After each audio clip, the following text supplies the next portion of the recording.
Peterson. Casby Katie Harms. Casa David Judd. Casa Karen Chesser. Centennial Larry Bull. Centennial Melinda Brown. Centennial Evan Henderson. City League Casey Powell.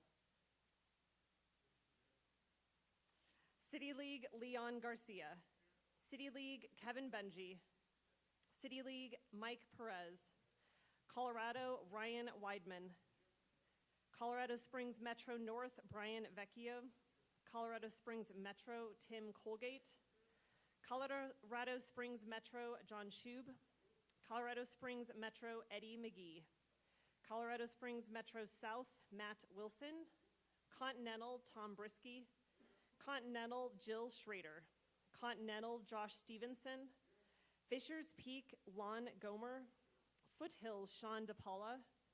Foothills Cameron Wright. Frontier Amy Peters. Frontier Thomas McCarty. Granite Peak Chad Eisentrager. Granite Peaks Marty Tonjes. Granite Peaks Carl Buck. High Plains Manuel Gonzalez. Intermountain Greg Jones. Jeffco Zach Morris. Jeffco Gordon Volk. Jeffco Mike Hughes. Longs Peak Jeff Collins. Lower Platte Andy Schoen. Lower Platte Scott Dilley. Metropolitan John Hill. Metropolitan Dan Siedemann. Mile High Colleen Ford. Mile High Jeff Schusler. North Central Steve McCracken. NCAC JJ Behrens. NCAC Dave Walk. NCAC Eric Johnson. Patriot Ryan Wehrman. Patriot Emily Fiskus. Pikes Peak Nick Baker. Rocky Mountain Ryan Bishop. Rocky Mountain Erica James. Rocky Mountain Jason Humphrey. San Juan Chris Murray. Santa Fe Mark Lowther. South Central Dustry Lotrick. Southern Peaks Melanie Shawcroft. Southern Peaks Scott Wiedemann. Southwestern Greg Hawkins. Tri-Peaks Chris Medina. Tri-Peaks Matt Addington. Union Pacific Jake Trahern. West Central Rick Bowman. Western Slope Heather Dunbar. Western Slope Jeremy McCormick. Western Slope Melissa Rigsby. Western Slope Ben Kirk. YWKC Connor Fiskus. Thank you.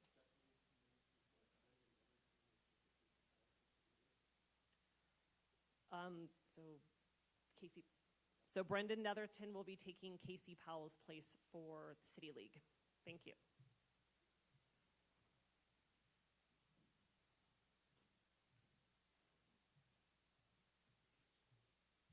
Good morning. It's my pleasure to introduce Skylar Brand. Skylar is a senior at Rock Canyon High School and has loved singing since she was a toddler. Over the years, she has had the honor of performing the national anthem at numerous Rock Canyon sporting events, CHSAA events, and the Swim Across America charity event, and the Douglas County Rodeo. Skylar completed her Performing Arts Certificate in 2022 and earned her official Thespian Certificate. She frequently performs at local coffee shops and has appeared in multiple lead roles in musical productions. In addition to her work on stage, Skylar has spent the last 2 seasons serving as a manager for the Rock Canyon football team. This fall, Skylar plans to attend the University of Colorado Boulder, where she plans to study neuroscience and pursue a career as a physician assistant, combining her passion for helping others with her dedication to hard work and service. Ladies and gentlemen, please rise for the national anthem.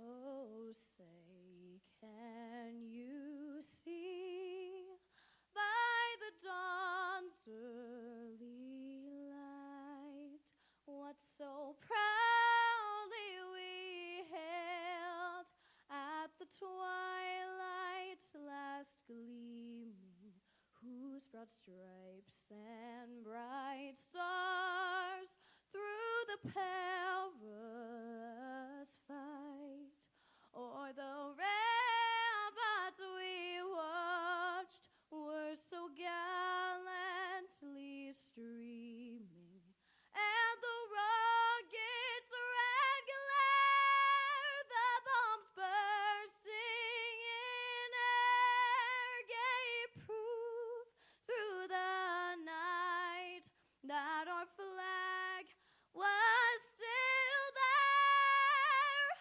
Oh, say does that star-spangled banner yet wave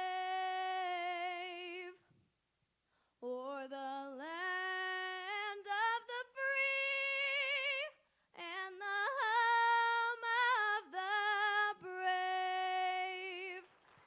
I'm still sick. Thank you, Skylar. I would now like to welcome you all and also have Marty Beneman, our parliamentarian, come up to give us an orientation of the meeting.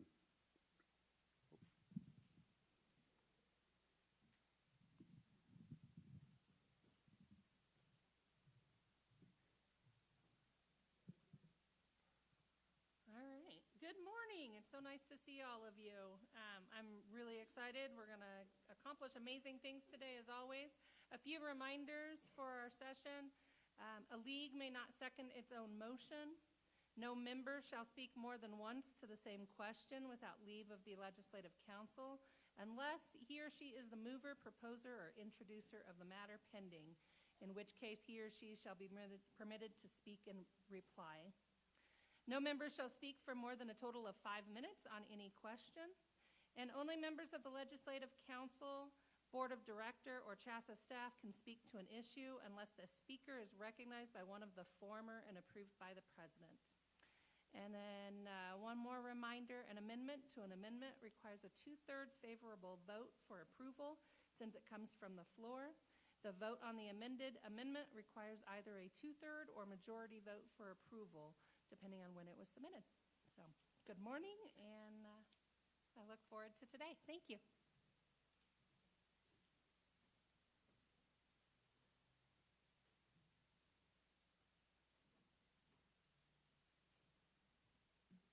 All right, we'll go ahead and call up Ryan Casey for the voting orientation to get us set up here.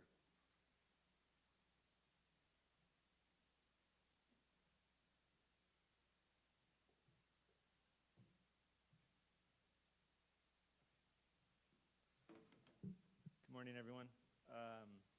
We're going to have a test vote here in just a second, but there are still 9 of you who have not signed up. Raise your hand if you need help. I will come help.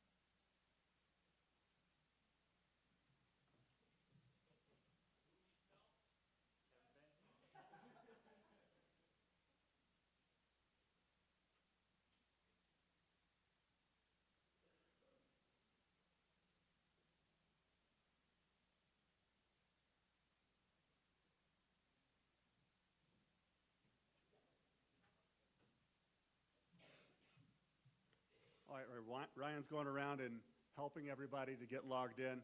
Let's go ahead and we want to introduce our Board of Directors. So our Board of Director members, if you could go ahead and stand up to be recognized, please.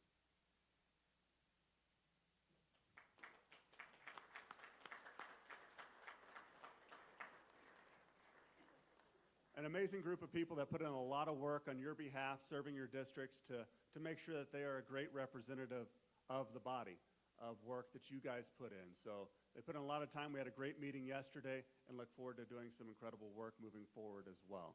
So if you need any assistance as Ryan's coming around to get you set up, it's a new voting system that we're going to be using this year. And if anything, tech support-wise that we put together, Ryan does such a great job with it. So if you need any help, let's get it out of the way now so we can have everything smooth moving forward.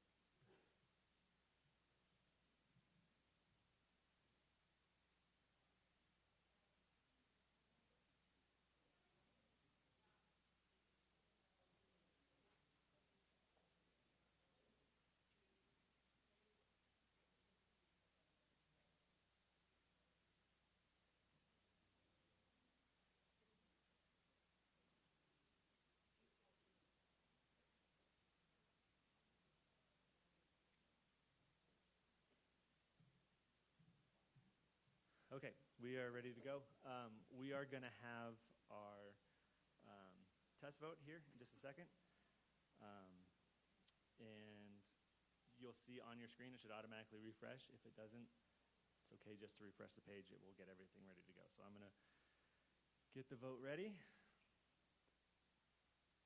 And we will open it. And you can see here, it shows if your name is on the left, that's good. Well, I guess we're showing your display name. But if your league's on the left, that's good. If you're awaiting your vote, that's who has not yet voted. Our number today is 72.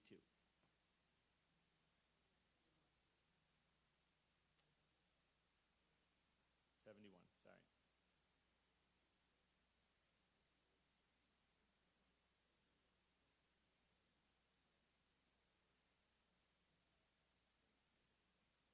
Yeah, I have 72.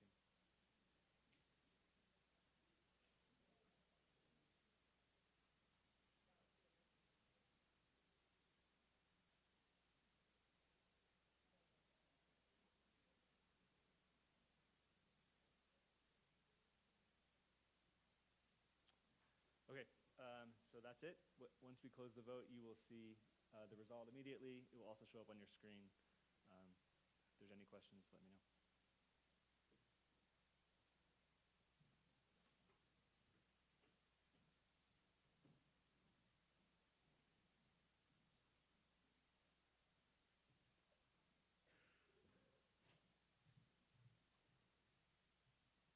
All righty, we'll go ahead and start off with the approval of the minutes.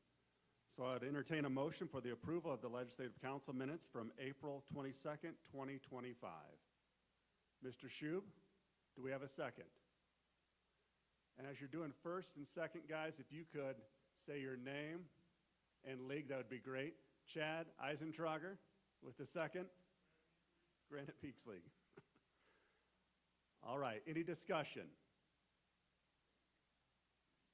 Okay, let's vote.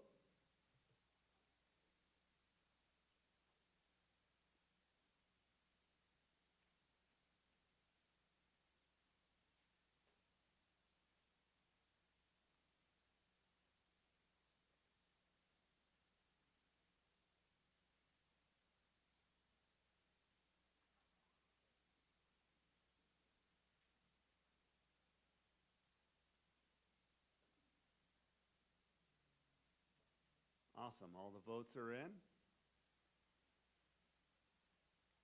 And it passes 72. All right, we need another motion for the approval of the Legislative Council minutes from September 16th, 2025.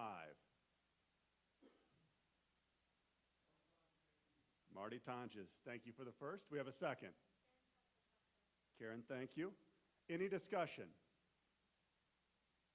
Okay, let's go ahead and vote.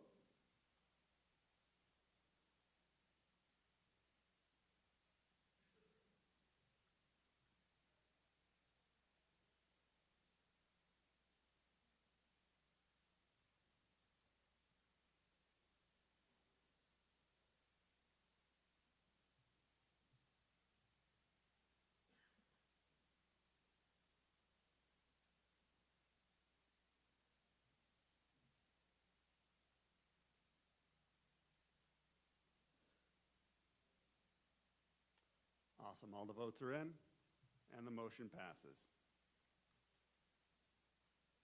All right, just want to formally welcome everybody to today's Legislative Council session. It's an incredibly important part of what our association does, and I think that kind of the history behind it and the people that have been a part of this for a number of years understand that while the Legislative Council is important, the people behind the Legislative Council, which is all of you, are the most important part. So earlier this year, Mike put together a legacy and leadership event. It was right here in the Douglas County campus, which is an incredible place to do an event, as you guys can see today. And what it was current and former CHSAA staff, and then former board presidents, and we all got together and just had a time to talk about the new things happening at CHSAA, reminisce about some good old times, but it was just a great evening of connecting. And what I got out of that was an opportunity to meet somebody that had an incredible impact on me, and I didn't even know it. For those of you that don't know, I grew up on the western slope went to Plateau Valley High School. How many know where Plateau Valley is? Not that many, right? So 22 kids were in my graduating class. Small town, great experience, wouldn't trade it for the world. But in my sophomore year, after our football season, our head football coach, John Henderson, was in an automobile accident and tragically died. John was a great man, an incredible coach, and just a really positive influence on me. In addition to being our football coach, like in most small towns, he was also our athletic director. I think he taught a couple of shop classes and maybe a business class here or there and played part-time custodian, and I know he lined the fields. He did a little bit of everything. But before John took over as our football coach and our athletic director, our principal, Dave Bristol, whose son is Brian, is now the athletic director there, served as the AD too. But when we lost John as a student, we don't always recognize what impact that had. You know, if I was no longer the athletic director at Niawat, there'd be a lot of things that need to get done. And I would never want my kids to know that there was something missing. And that's what happened in my experience in high school. When I was here, Dennis Teeters, a longtime athletic director from the Western Slope, District AD, there before Paul Kane, which might be a while ago, was on the Western Slope and had just retired, and Dave Bristol called him and said, "Can you come up and help?" And I had no clue that that had happened, but at this legacy and leadership event, I got up and was given a speech, and then at the end, Dennis came up and introduced himself. He said, "I'm Dennis Teeters. I used to be the athletic director on the Western Slope for Mesa County School District." I said, "Anytime you've lived on the Western Slope, if it's been for a month or 6 or 7 years, you're always a Western Sloper. So you always have that in common. You always want to say, well, hey, I went to Plateau Valley High School." And he said, "Oh, that's crazy because, you know, in the early 2000s, Dave Bristol called me and said that they had just lost John Henderson, and it was one of his best friends." And it was. They had coached football before John came the second round. And he needed some help. He couldn't handle the principalship, losing his best friend, and also being the athletic director. And so what did Dennis do? Dennis did what all the rest of us would do, is he showed up. He did the dirty work. He did everything that we would need to make sure that we never missed anything as student athletes. And I had no clue. This is a role that I've done for over 10 years now, and I never once thought about thanking him for what he had done, or that somebody stepped into that role to fill that void when we needed it so much. So not only a thank you to Dennis publicly for something that he did for me, but to all of you that do that same work.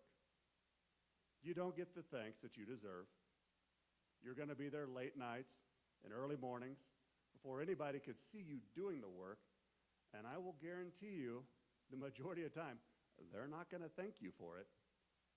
But if your national anthem doesn't play on time, or if for some reason the scoreboard goes out, and they think, how in the world could you let a scoreboard go out? Jeez.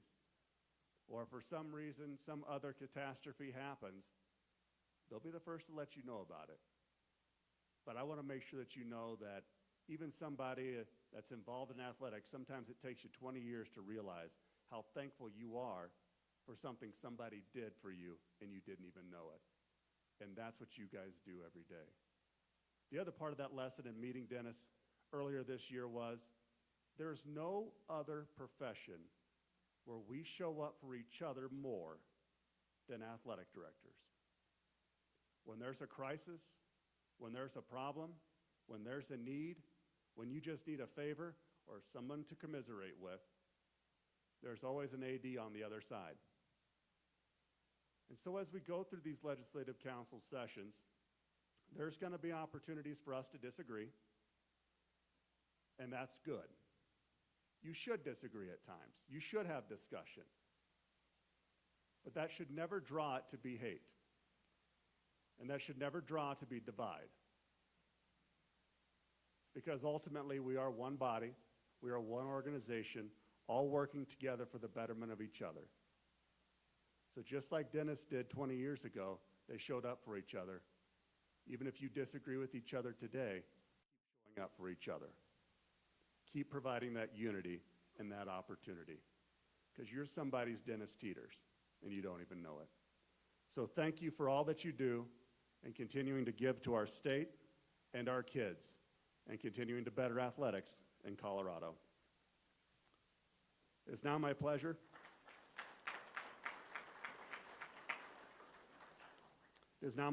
to introduce Mike Kruger for the Commissioner's welcome.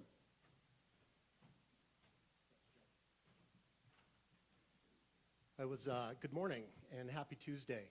I was thinking about going to the Avalanche game last night and decided to stay back and work on my comments this morning. I know a few of you did manage to get to the game last night. I also want to point out that the Avs were shut out in 60 minutes. So whatever that was about, we need to get that rectified. Joe, thanks for your comments. And I want to make sure everybody knows, as I shared this morning, you and I did not work together on this because my message is very similar. So I appreciate your comments. And on behalf to another former Western Sloper, Dennis Teeters is an incredible gentleman. So good morning again to all of you. I always like to start my comments with some thank yous this morning, and I have a number of them. First, would you join me in recognizing and thanking Mr. Derek Cheney, Mr. Brad Whitticus, and the Douglas County School District leadership team for working with us and sharing this beautiful facility for many of our CHSAA functions, but especially for our Legislative Council meetings. So please join me in thanking Derek and his team. As part of that team, I would like to specifically recognize Ms. Janelle Ames, who heads up this group here, and her team here at the Legacy Campus for her incredible efforts in accommodating us and being so welcoming to our team all the time. So thank you, Janelle, and your team.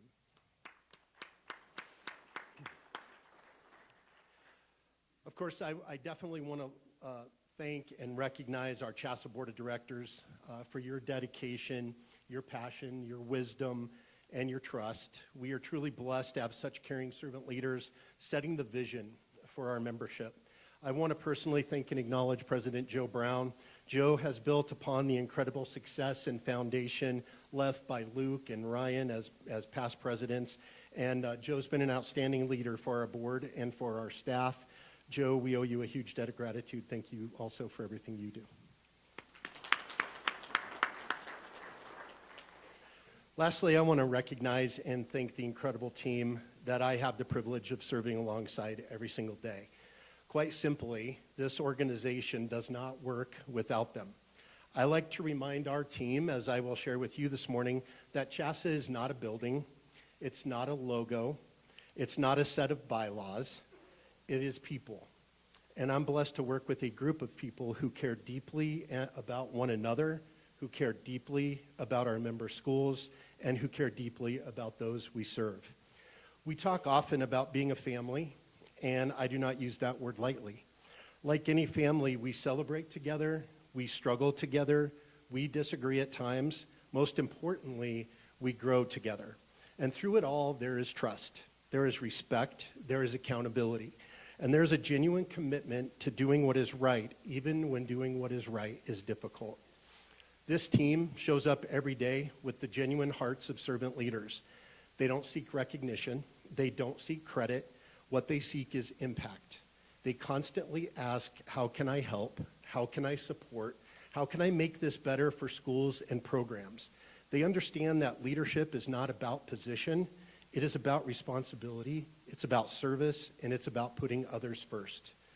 Our staff carries the weight of difficult decisions. They take hard calls. They walk alongside school leaders in moments of crisis, uncertainty, and frustration. They listen, they empathize, they problem solve, and they do so with professionalism, humility, and grace. They support one another behind the scenes in ways most people never see. They lift each other up, they hold each other accountable, they protect the integrity of this organization. Most importantly, they never lose sight of why we are here. Every decision, every late night, every difficult conversation is guided by that purpose. I'm proud of their work, I'm grateful for their hearts, and I'm humbled by their trust in me and in one another. Serving alongside this team is one of the greatest honors of my professional life. So to our staff, thank you for your commitment. Thank you for your integrity. Thank you for your loyalty to one another and to our membership. Thank you for living out servant leadership every single day. I could not ask for a better group of leaders to walk this journey with. Would you join me in thanking and recognizing this amazing team of our CHSAA staff?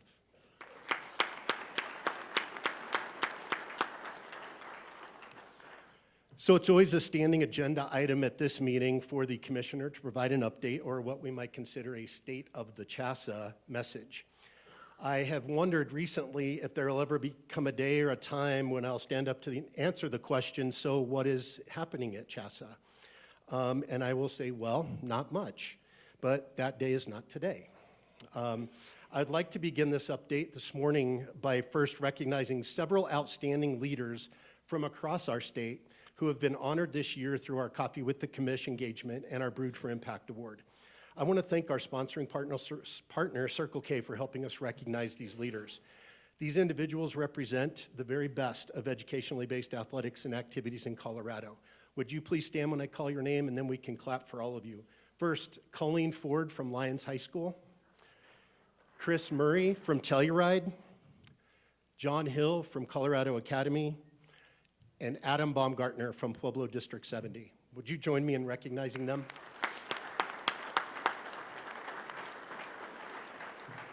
Each of these leaders has demonstrated an unwavering commitment to students, to character, and to the values that define our work.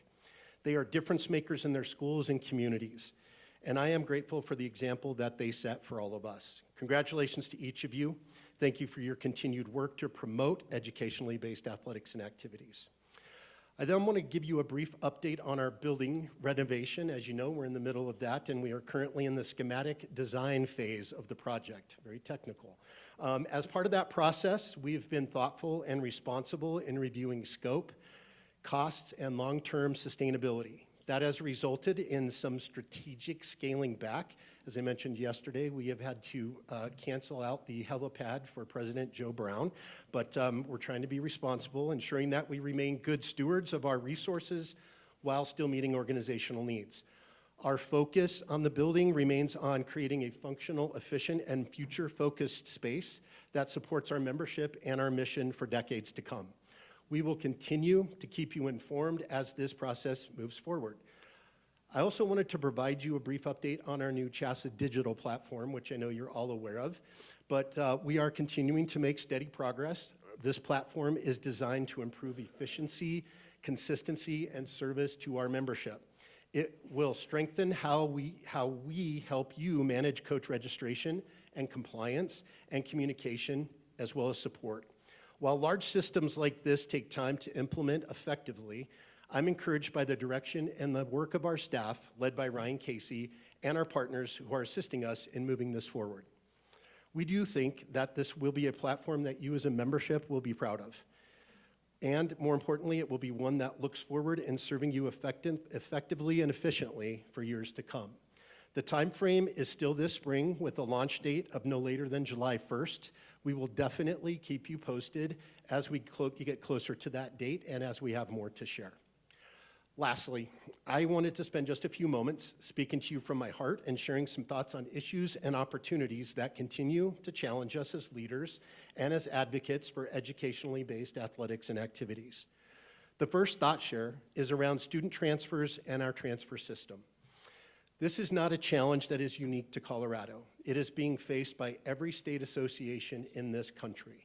Every time I attend a meeting with other commissioners, other executive directors, other staffs, our staff attending those meetings from around the country, this is always a major topic of discussion, if not the primary topic of discussion. You may recall several months ago, an article was published in the media that attempted to highlight what were described as challenges within our transfer system. I read the article once. I only needed to read it once. I will say that I believe it was a genuine effort to provide insights and came from a place that was intended to inform and question, and it did do that to a certain extent. I do think the article was a bit confusing in its messaging and purpose at times, and quite frankly, it was written in a way that also sowed seeds of doubt. Here's what I want to be very clear about. We as a membership continue to work every day to build the best possible system with an imperfect reality. No perfect system exists, and yet we strive to address every situation, every need, and every circumstance, knowing that perfection is challenging.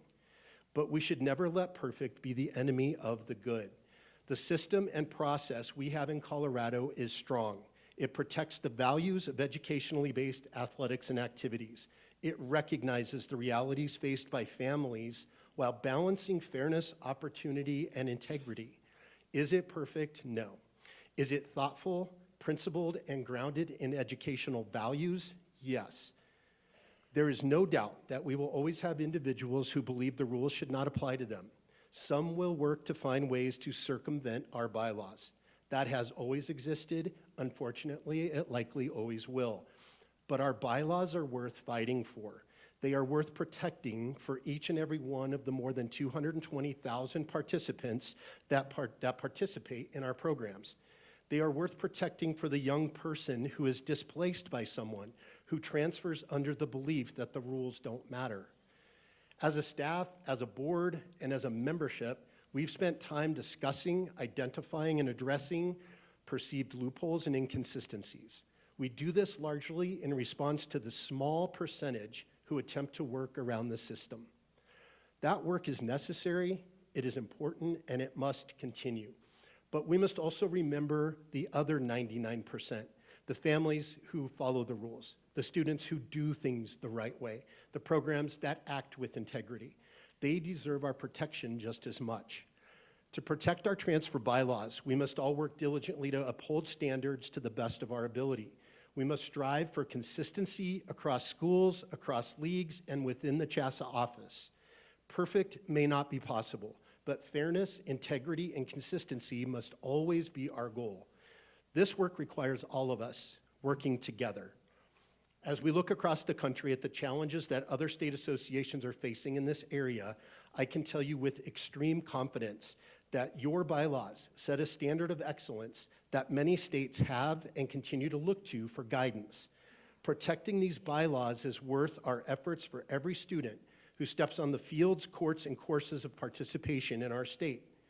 Thank you so much for your integrity, your commitment, and your work in protecting our values by protecting our bylaws and applying them with a consistent standard so that each of our programs and students is competing on an equitable playing field. Lastly, similar to Joe, I want to share some thoughts about our obligation to one another as a membership and as a CHSAA family. We're in challenging times, as we've talked about frequently and recently. We know budgets are tight, resources are stretched.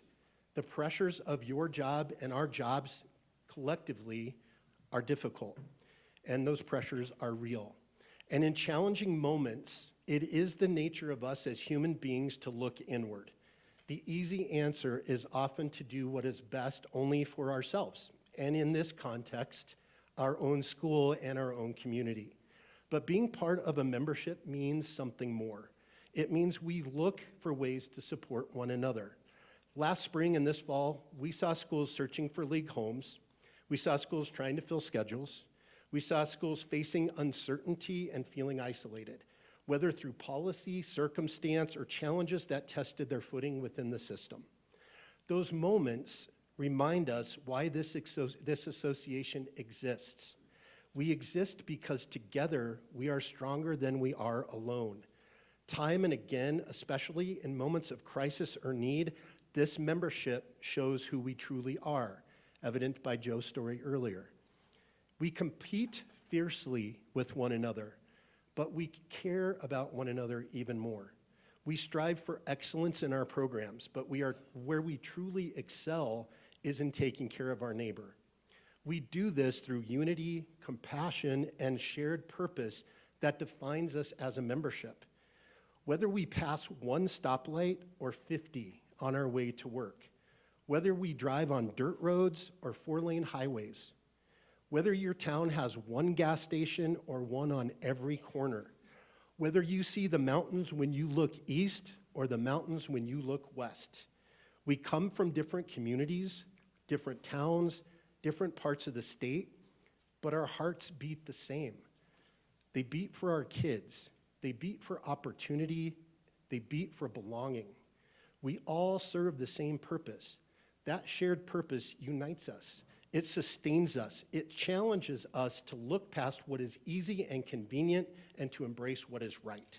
We face real challenges to that purpose. We face them nationally, we face them statewide, and we face them locally. But we face them together, even when we disagree, even when we see things differently, even when perspectives vary. We are on the same team. When those moments of differing opinion and perspective arise, we must assume positive intent. We must trust that each of us is striving for the same ultimate goal, serving students and programs with integrity. We talk with one another, we listen to one another, we share, and we trust one another. That is what makes this membership strong. And together, I am confident that we will continue to meet every challenge that comes our way. Thank you for your leadership. Thank you for your commitment. Thank you for serving our students and our schools with such dedication and the same beating heart.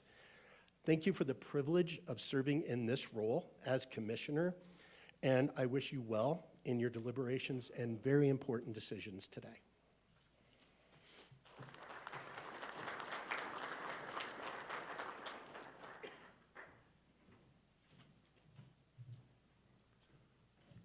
Thank you, Mike. Now we'd like for our legal update, Sam Jones-Rogers.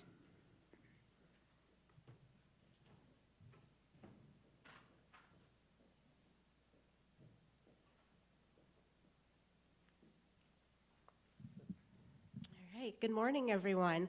I'm Sam Jones-Rogers from the law firm of Kaplan and Ernest, and together with Melissa Barber and other members of our education school law team, we're pleased to provide you all with a legal update this morning.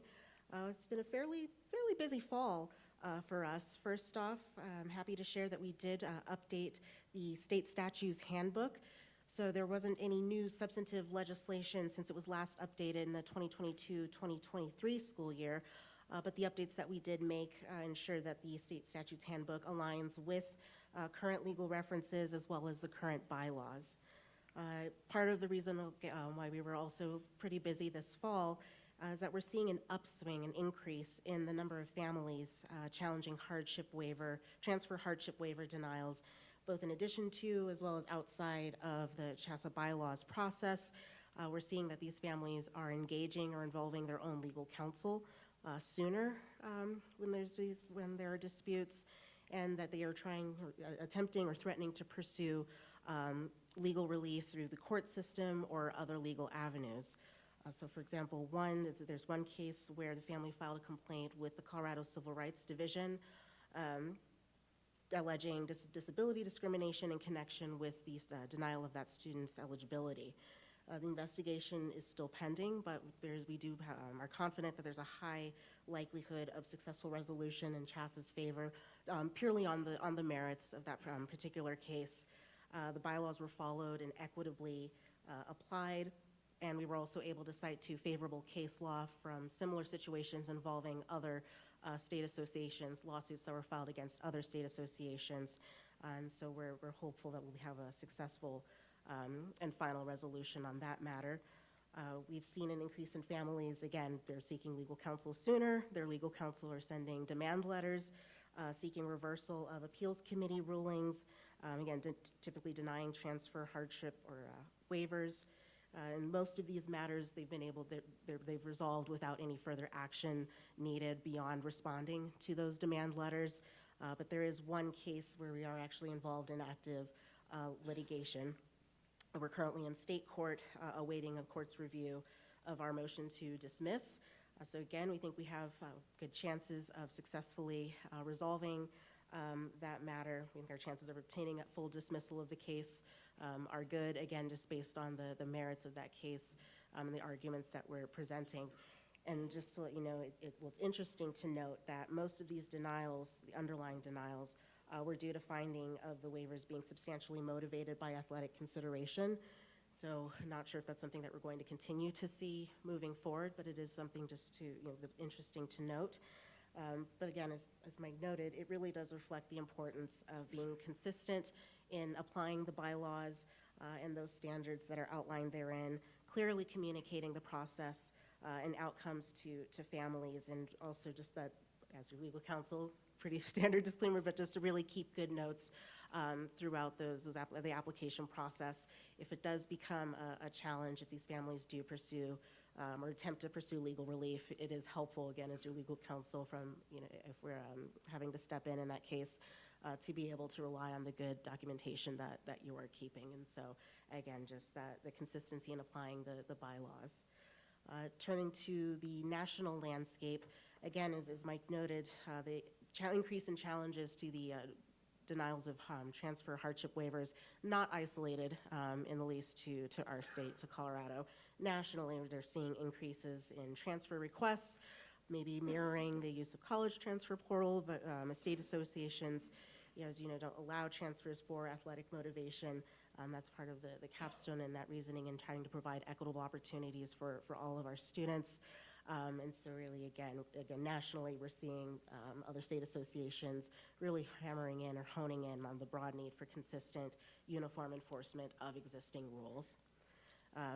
In terms of eligibility issues that we're also seeing nationally, the majority of lawsuits that were at least brought last year, so during 2025, concerned high school activities participation relating to individual athlete eligibility issues.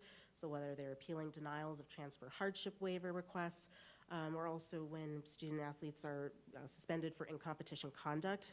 So a few noted cases regarding challenges to those suspensions, in or out of school behavioral or academic issues, homeschooled students starting to see some issues around their participation, again, on the national level, or whether the student has not meet other participation requirements.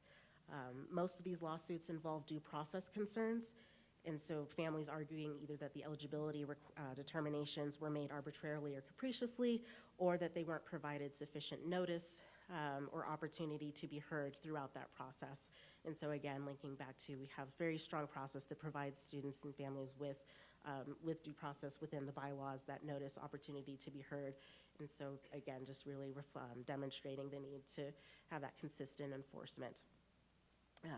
A couple of cases that I wanted just to note. There was a Missouri case. The court ruled in favor of the state association, upholding its determination that a football player was ineligible to continue playing during his senior year as his transfer application was due to athletically motivated reasons, as well as undue influence, and finding that the denial of his eligibility did not constitute discrimination or denial of access to the state association under that state's public accommodations law, which mirrors our own.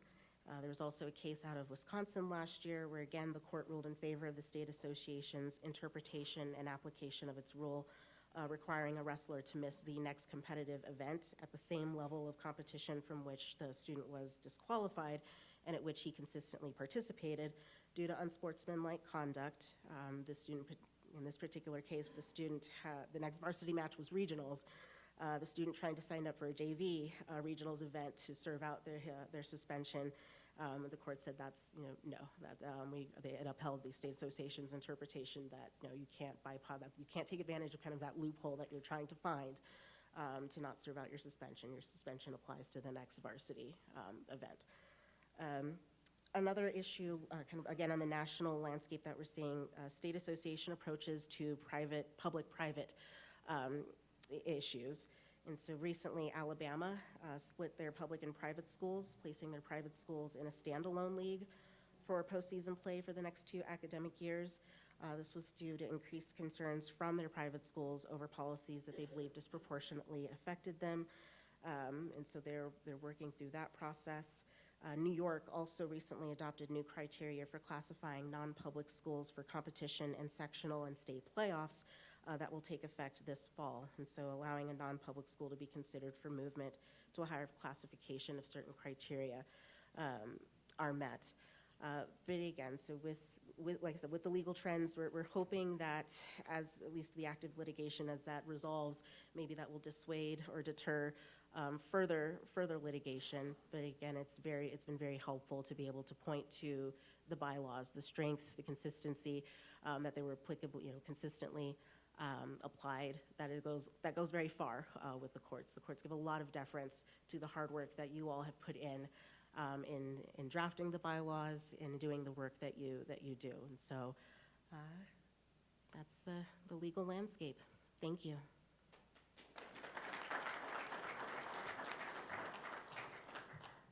Thank you. Next, we'd like to call up for our finance updates, Sarah Vernon Bruner. Thank you. Good morning. So as Joe said, I'm going to give you an update on the status of CHSAA's finances. And before we talk numbers, just want to remind you of CHSAA's 4 financial objectives.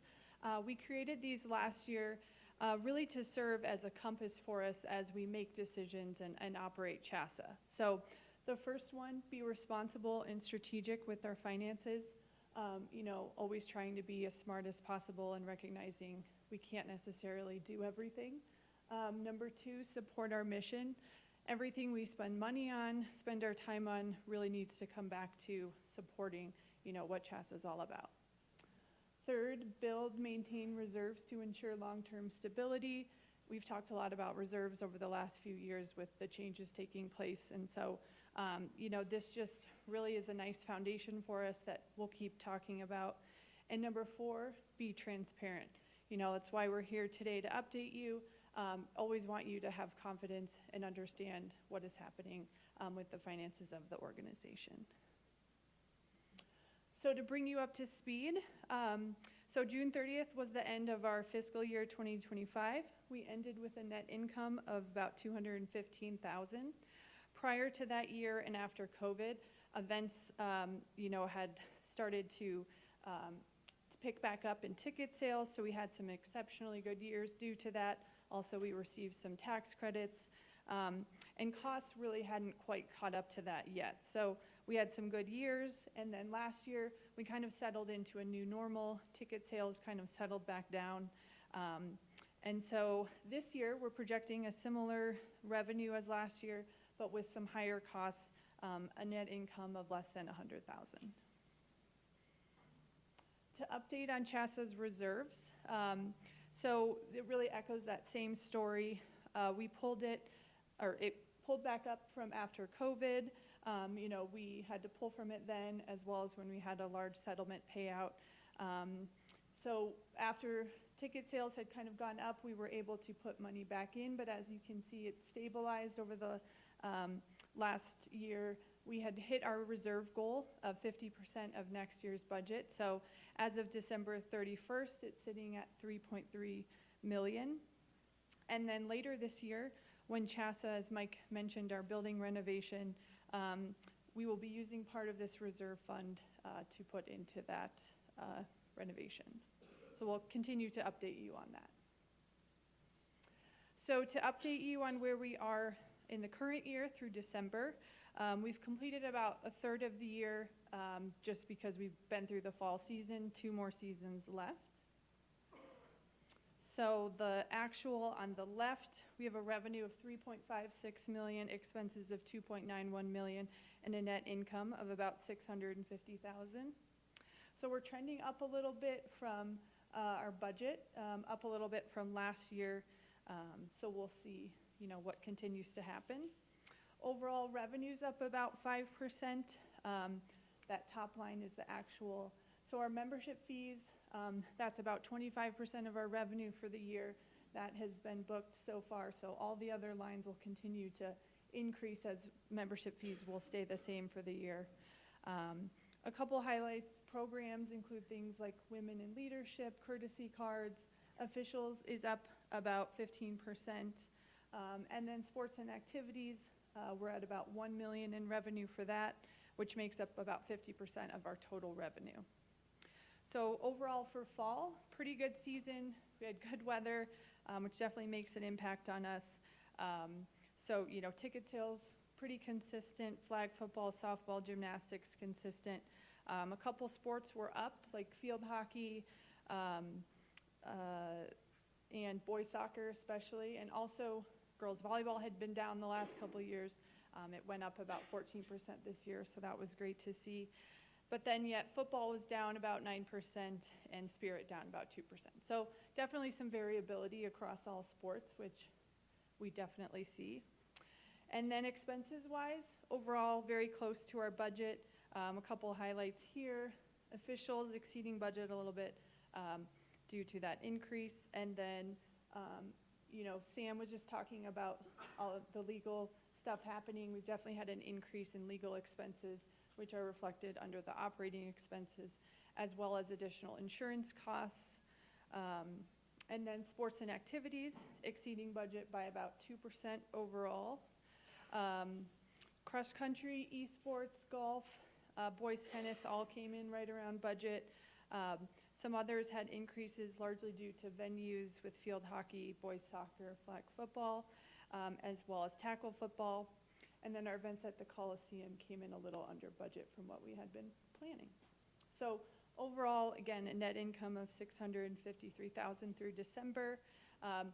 We have coming up in winter wrestling and basketball, two of our most financially impactful sports. So we'll see how things are after that. Both of those had decreased last year, so we're hopeful with what happens this year. And then usually at this Legislative Council, we update on membership fees. And again, as I mentioned, this is really our stable, predictable source of revenue that goes to operating the association and administering sports and activities. So for the last 4 years, you can see it has stayed the same. You can see over the last 10 years, there's been small increases. So CHSAA, you know, was really able to withstand the 60% in cost increases we've had over the last few years. But we do feel that now it is important to get a 2% increase in fees. And just we wouldn't be asking that if it wasn't going to make a difference. So, and then that's it from the finance side. I'd like to call up John Hill now to give an update on the foundation.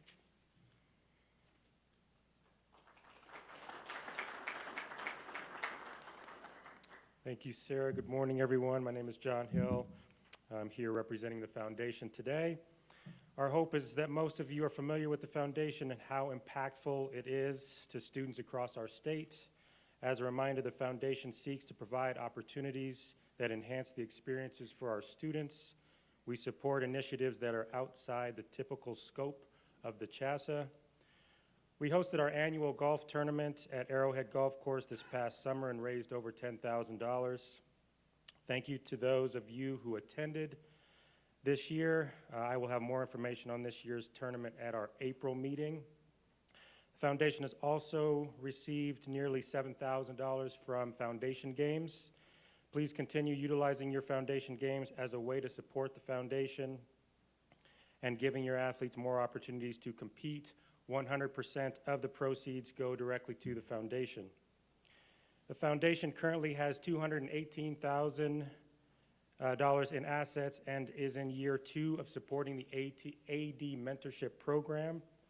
We are currently planning for our silent auction at the Hall of Fame induction ceremony on April 22nd, where many Colorado greats will be honored. We will have a ton of exciting items to bid on, such as sports memorabilia, game tickets, food and drink options, golf packages, jewelry, and more. We will be sending out more information as we get closer to the event. Finally, thank you to the foundation board. We all have very busy schedules, but this group of individuals is committed to initiatives that benefit our students across our state. Thank you for your time today.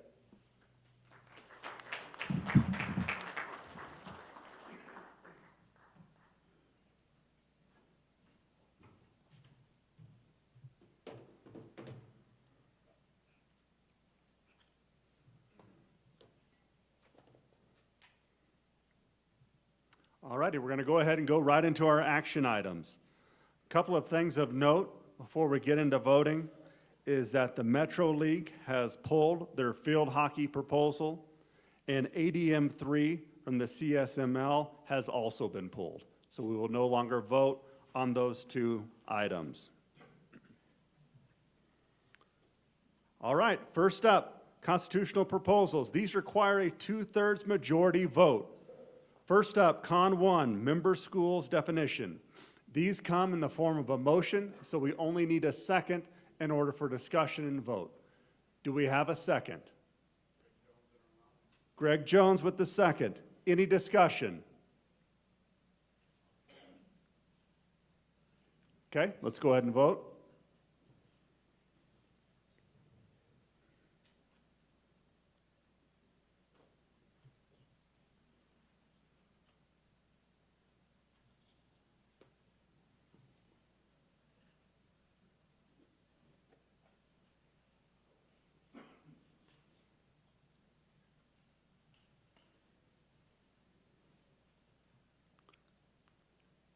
Okay, 10 seconds.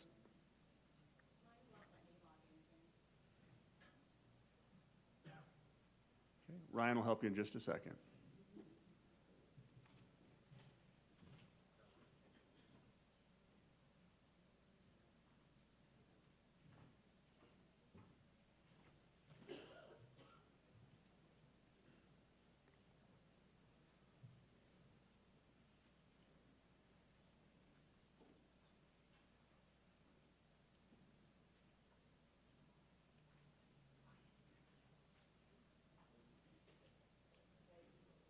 Okay.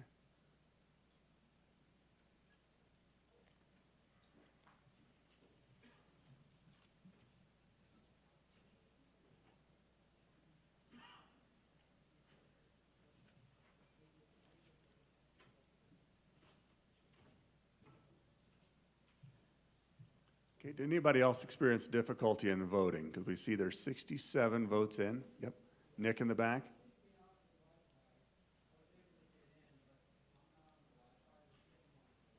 Okay.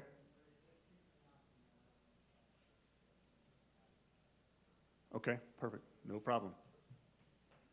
We will send Ryan back.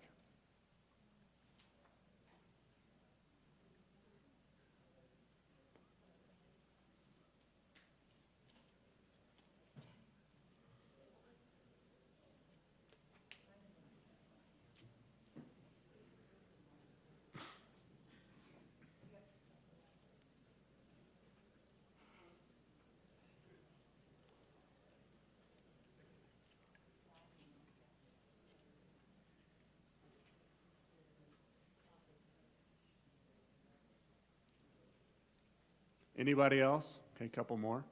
And we will re-vote on this proposal, Con 1, so everybody that was not able to can vote on that.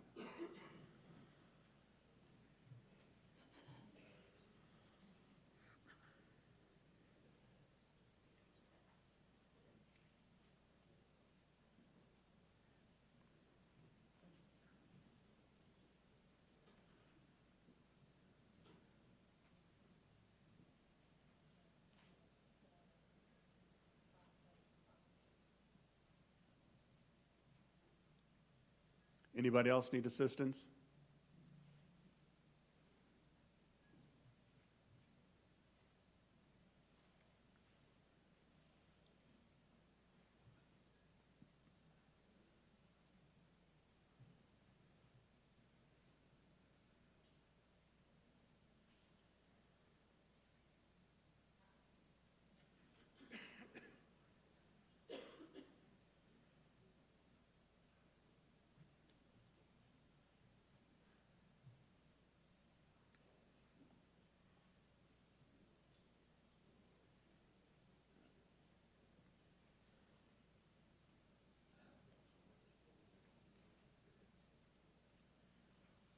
Anybody else?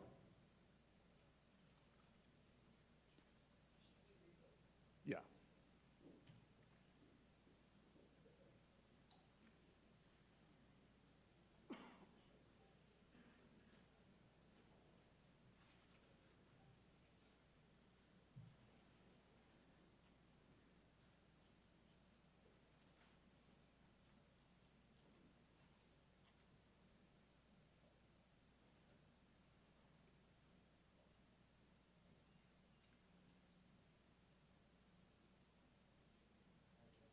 Okay.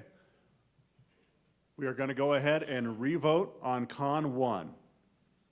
You can cast your votes now.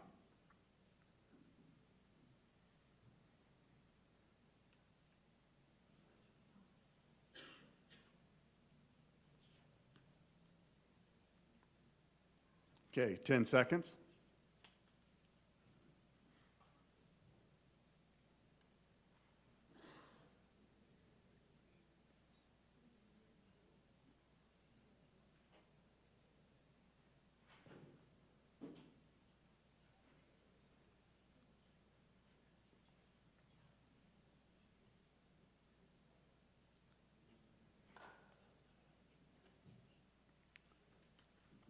All right.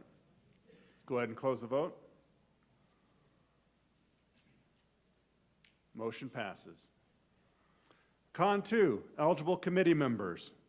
Do we have a second? Okay. Brendan Netherton. Any discussion? Okay, let's go ahead and vote.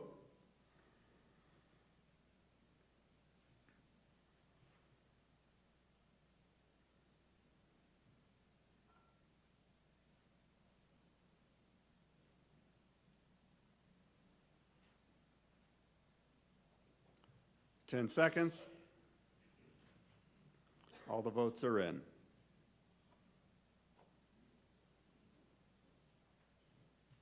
And that fails. Con 3, committee membership. Do we have a second?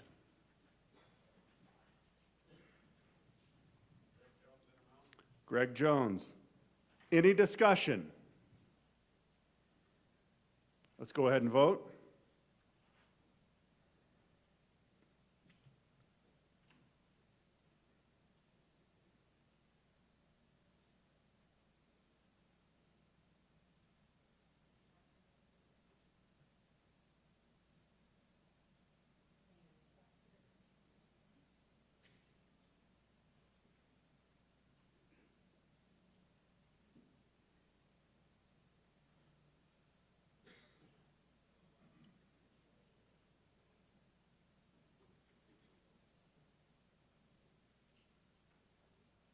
Is the voting not showing up? Oh, there we go.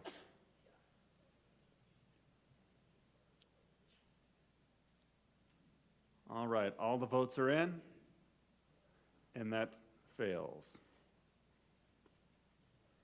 All right, we're on to add administrative proposals. Requires a majority vote for approval. These also come in the form of a motion, so we only need a second. ADM 1, multiplier exemption. Do we have a second? Cameron? Any discussion? Okay, let's go ahead and vote.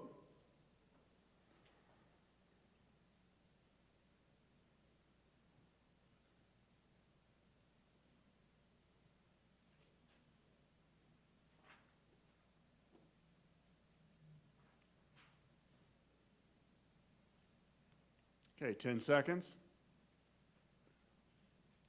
All the votes are in. And the motion fails.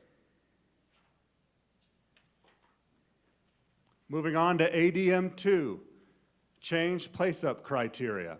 Do we have a second? Okay, Chris from the Tri-Peaks. Any discussion?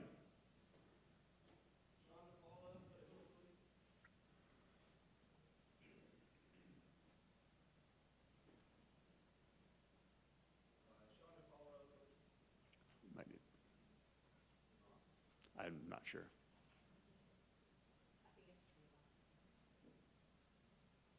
Sean DePaulo, Foothills League.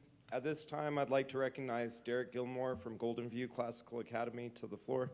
Okay. Just as a reminder, as we come up to address the committee, that time is limited to 3 minutes per speaker.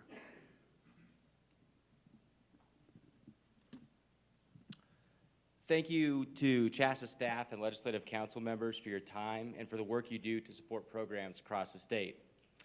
I want to start by saying this clearly. I agree with the principle behind placing programs up.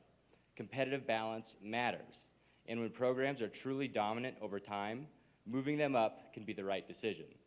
What's important, though, is recognizing that CHSAA already has a mechanism for this, voluntary play-up. When a program doesn't choose to play up voluntarily, that decision is usually grounded in real factors like enrollment size, roster depth, and long-term sustainability. So if CHSAA is going to require a program to play up, the standard needs to be very high, and it needs to be very clear. Winning 3 state championships in 4 years is, on its face, a high bar. And I fully acknowledge that I won't get much sympathy standing up here saying, "Woe is me, we've only won 3 state championships." I understand how that sounds. But that standard alone doesn't fully account for program trends. It doesn't distinguish between programs that are continually dominant year after year and those that experience a short-term surge because of an exceptional group of students. There's also an equity issue here. This bylaw only affects programs that can move up. The largest classifications like 5A football or 6A basketball don't have an avenue to be placed up at all.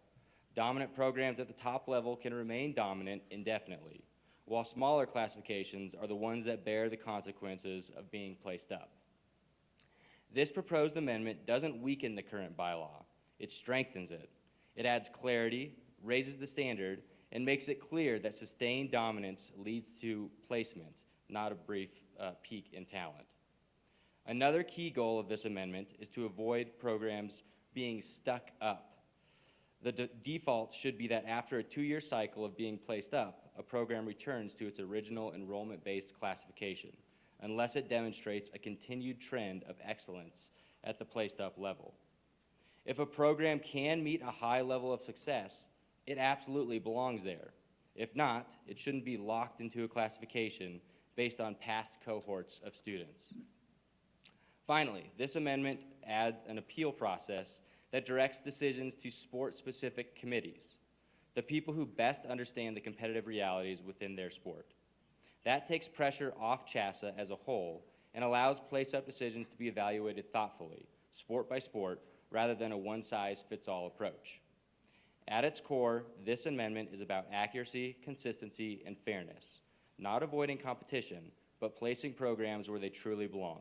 Thank you. Thank you for your comments. Is there any further discussion?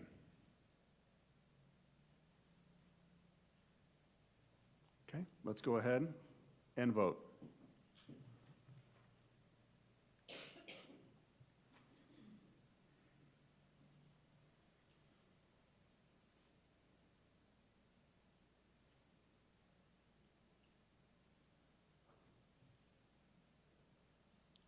Ten seconds.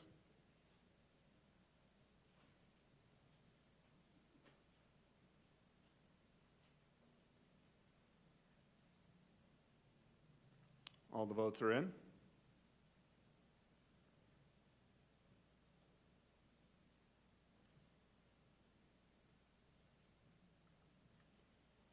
ADM 2 fails. ADM 3 is the one that has been pulled. We'll now move to ADM 4, athletic transfer. Do we have a second?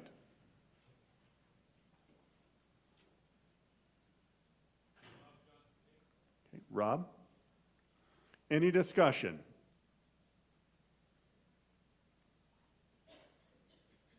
Okay, we'll go ahead and vote.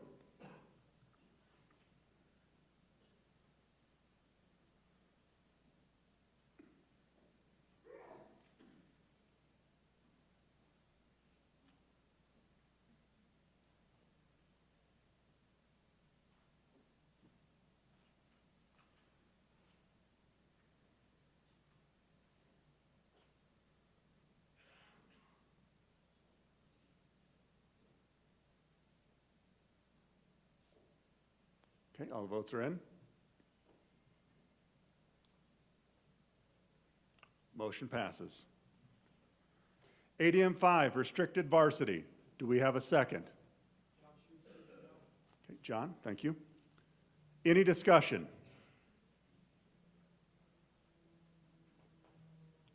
Let's go ahead and vote.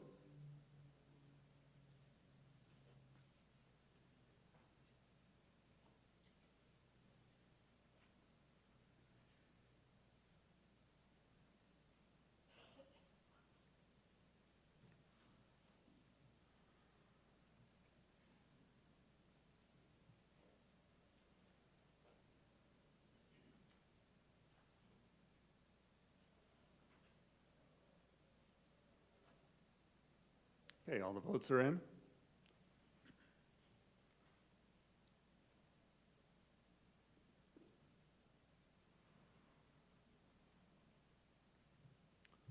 Motion passes. ADM 6, international transfer students. Do we have a second? Okay, Karen. Any discussion? Okay, cast your votes.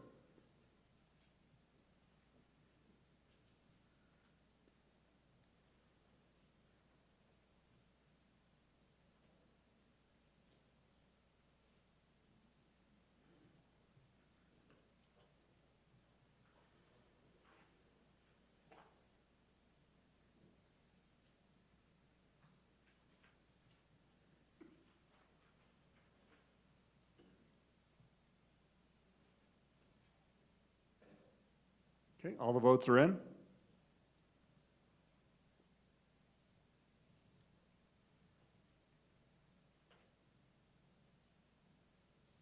Motion passes. ADM 7, video appeal and protest procedures. Do we have a second? Carl, thank you. Any discussion?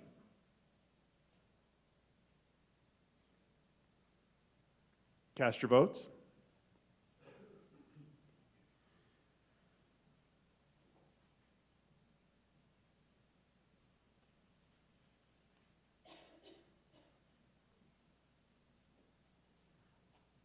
Okay, all the votes are in. Motion passes. ADM 8, scrimmage dates and foundation contest. Do we have a second? Kevin, thank you. Any discussion? Place your votes.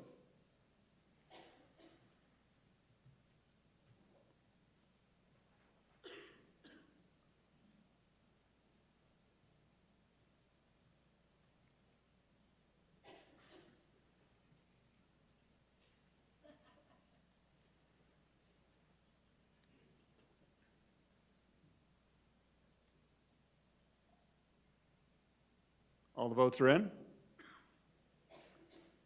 Motion passes. ADM 9, playoff field size. Do we have a second?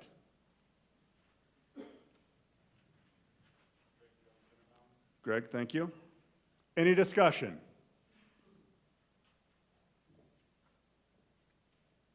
Cast your votes.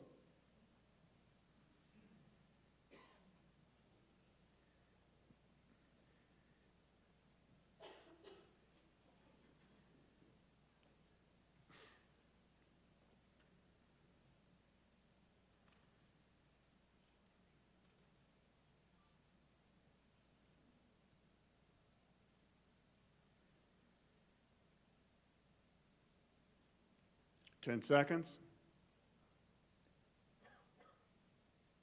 Votes are in. ADM 9 fails. Athletic proposals. These require a majority vote for the approval unless otherwise noted. Athletic 1, start of girls swim and dive season of sport. Do we have a second? Thank you, Tim. Any discussion? Cast your votes.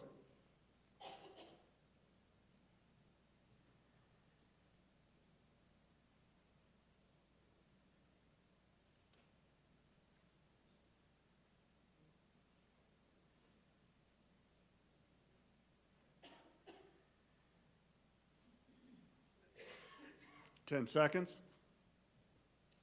Votes are in.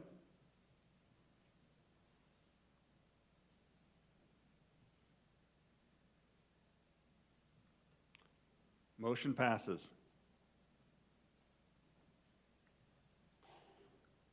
Brings us to committee reports, action items. Requires a majority vote for approval.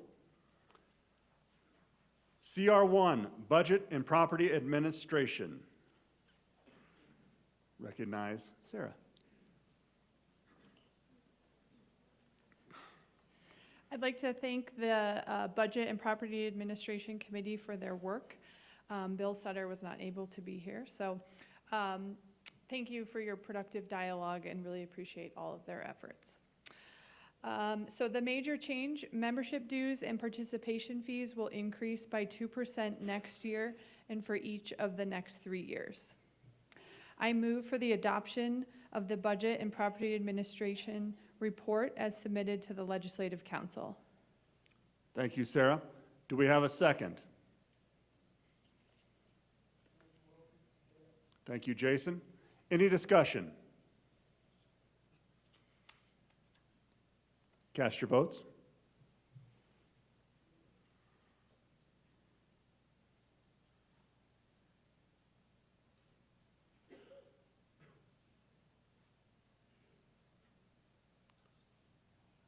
Votes are in.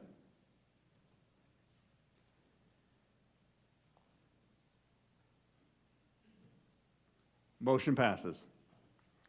Next, would like CR2, Classification and League Organization. Like to recognize Patrick Simpson. Good morning, everyone. I wanted to start before we get into the presentation and just thank the committee. You know, CLOC has so many impacts on so many people, and so just wanted to thank the committee for the great conversations, the CLOC task force, and all those that have engaged in this process. Also want to give a shout out to the CHSAA staff. Start with Kathy Lenz, who we probably always should start with. Kathy's the one that keeps us organized and on top of things, so thank you, Kathy.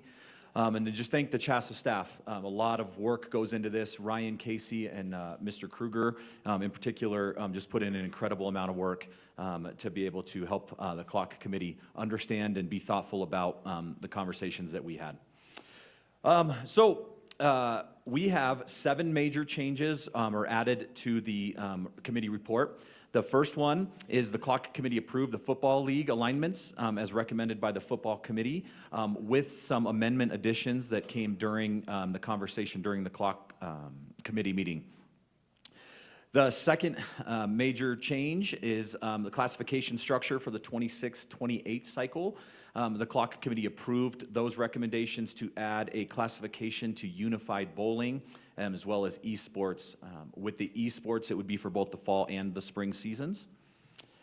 The third is CLOC approved the league alignment recommendations as submitted by member leagues. There was a couple recommendations for schools, the Village and Lotus School of Excellence, to remain as independents for the next cycle. The fourth is committee-approved classification splits as amended during the CLOC meeting for the 2026 through 28 cycle. Next, CLOC approved the 26-28 program placements and recommendations, and I probably need to pause there and thank Bethany for her work with the schools. Those of you who are not familiar, I know when I became an athletic director, I was far from aware of this process.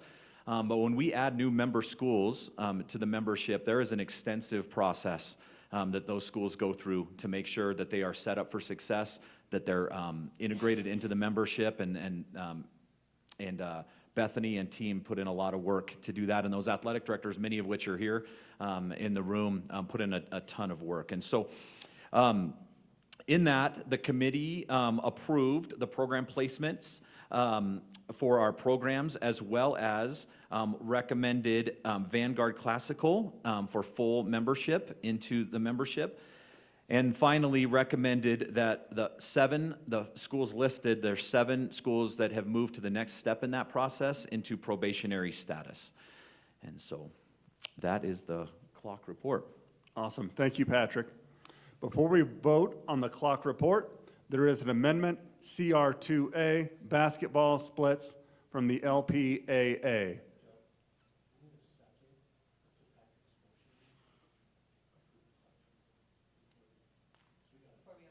Before before we open the amendment? So- We need a second. Yeah. Sorry, I didn't read my script very clear. So I move for the adoption of the Clock Committee report as submitted to the Legislative Council. I didn't read mine either. Larry, thank you. Okay, now we can consider the amendment CR2A basketball splits from the LPAA.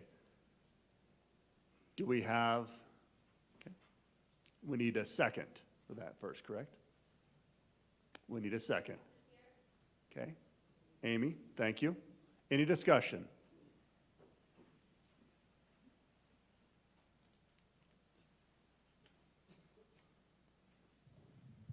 Andy Schoen from the Lower Platte would like to recognize Sean Randall from Akron School District. Thank you, Andy. I was mistaken earlier. It is 5 minutes to speak. So Sean, if you get close to that, I'll let you know. Hopefully we didn't cut the other one off. So. Nope, we didn't. Yeah. Good morning. First of all, thanks to everybody that serves on this committee. I know your time constraints are big, and we do appreciate what you do for our kids and making sure that kids are at the forefront of what we're moving forward with. So thank you guys for that. I'd like to start by reading the mission statement, our mission statement. In pursuit of educational excellence, the Colorado High School Activities Association seeks to create a positive and equitable environment in which all qualified students participate, are challenged, and inspired to reach their highest potential. I bring 30 years of education and athletics, including the last 6 years as an administrator. My career has been rooted in rural districts, extensively involved in CHSAA-sanctioned activities, which inform my perspective on classification impacts across the state. When discussions first began about adding the sixth classification, the primary goal is to ensure every classification could support a robust post-field, ideally 64 teams, so that the 32-team tournament field would be attainable for half the schools in the classification. That took several years of study and discussion. 3 years ago, we implemented the sixth classification with equity as the guiding principle. The intent to balance the number of schools in each class while keeping growth gaps, a multiplier of 2.5, smallest to largest, was the benchmark. Under the 24-26 enrollment cycle, classifications ranged from 56 to 62 schools. The largest multiplier was 2.39, with the smallest being 2.59, which aligned closely with those goals. When the most recent proposal was released for clock review, rural school representatives felt frustrated. Small school cutoffs were increased relative to that previous 5 classification structure. 1A moved from the 5 classification structure of 85 to 100 in the 6th classification, and 2A in the 5 classification was at 220 and now proposed at 250 in the 6th classification. That felt counterintuitive to the original rationale for adding the 6 classifications and left many school districts, rural school districts, worse off. After submitting data and feedback to the clock committee, 1A was reduced, but the remaining classifications still exhibit inequities. Currently, one classification, the 2A classification, contains 76 schools, while the next largest is at 59, with the smallest of 53. 2A shows a student multiplier of 2.93, well above the intended 2.5 target and substantially larger than other classes. The next largest multiplier is 2.0. Those gaps mean a single classification contains nearly 3 times the enrollment base and 17 more schools, creating a competitive and geographic imbalance. We developed an alternative splits that produce similar numbers of schools per classification, keep multipliers near one another and below the 2.5 threshold, and follow the outreach-driven philosophy of whole number cutoffs for clarity and predictability. Before submitting this proposal to the Legislative Council, we surveyed member schools 4A and below. 78% of the respondents supported the amendment we are presenting to you today. We believe the amendment before you is consistent with the equity-based approach adopted in the previous cycles, supports long-term planning, and uses clear, predictable, whole number cutoffs that are transparent to member schools.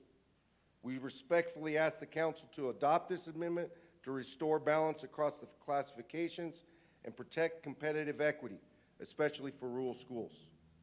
Thank you for your consideration. Thank you. Is there any further discussion? Okay, we will now vote on the amendment CR2A basketball splits.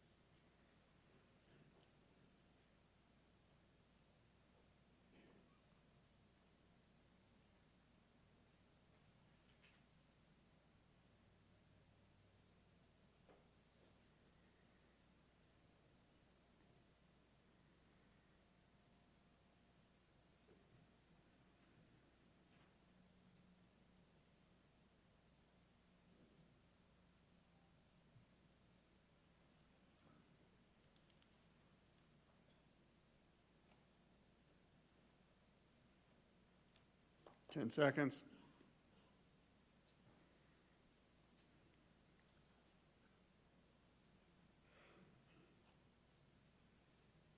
Okay, close the voting. CR2A fails. We will continue discussion on CR2. Is there any further discussion on classification and league organization?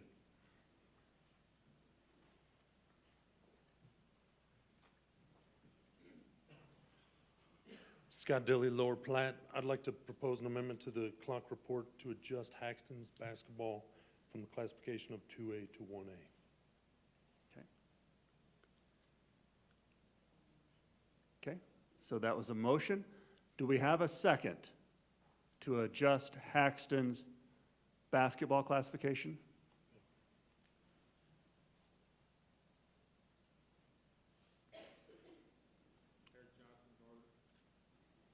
Eric Johnson with the second. Any discussion? I'd like to recognize Ross Edwards, a school board member from Haxton, to speak on their behalf. Thank you, Scott. Ross, remember, you will have 5 minutes. I will give you a 1 minute and a 30-second warning. Good morning. Thank you for the opportunity to speak today. I'm here on behalf of the Haxton School District RE2J to respectfully request a review of our basketball classification for the 26-28 cycle. I come to you as the head high school girls basketball coach and also the vice president of the school board. Based on the most recent notification, Haxton is currently placed in the 2A basketball classification with a reported student count of 99. However, this placement does not fully reflect our projected enrollment moving forward, nor the competitive reality we face over the next cycle. In the initial classification released in October, Haxton was placed in the 1A classification. After adjustments to classification size ranges in December at the clock committee meeting, we were moved up to 2A. While we understand the process and the need for consistent criteria, our concern is that the placement is based on a snapshot in time rather than the enrollment reality we are about to experience in a small school. This coming May, Haxton will graduate one of the largest senior classes we've had in over 50 years. This class includes 31 students, which represents approximately 31% of our current high school population. When these students graduate, our projected enrollment for our next school year, based on the current 8th through 11th grade classes, will be 82 students. That is a one-year decline in 17%. Competing at the 2A level with an enrollment of 82 students presents a significant challenge. Within the 2A classification, we would regularly be competing against schools with enrollments well over 200 students, in some cases nearing the upper limit of 249. This is not a small gap. It impacts depth, participation numbers, and the overall program sustainability. Our goal is not a competitive advantage, our goal is competitive fairness. Based on our projected enrollment in the 26-28 cycle, the 1A classification more accurately reflects our school size and provides a level playing field for our student athletes. For these reasons, we respectfully ask that Haxton be considered for placement in the 1A basketball classification for the upcoming cycle. We truly appreciate your time, your consideration, and your commitment to equitable competition for all schools. Thank you. Thank you. Is there any further discussion on the proposed amendment?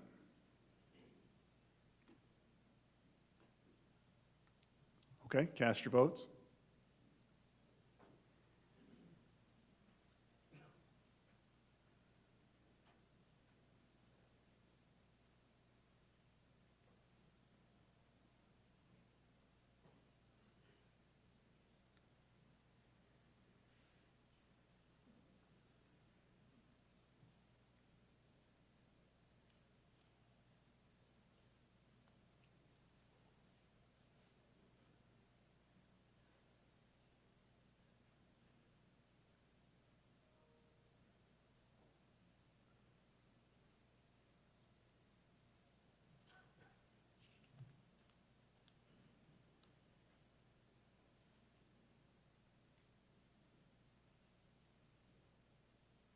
There we go.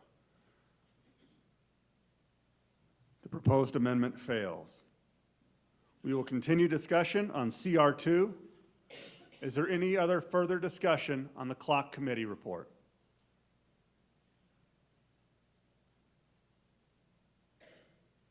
Since the two amendments failed, you'll be voting on the clock committee report as presented. Okay, go ahead and cast your votes.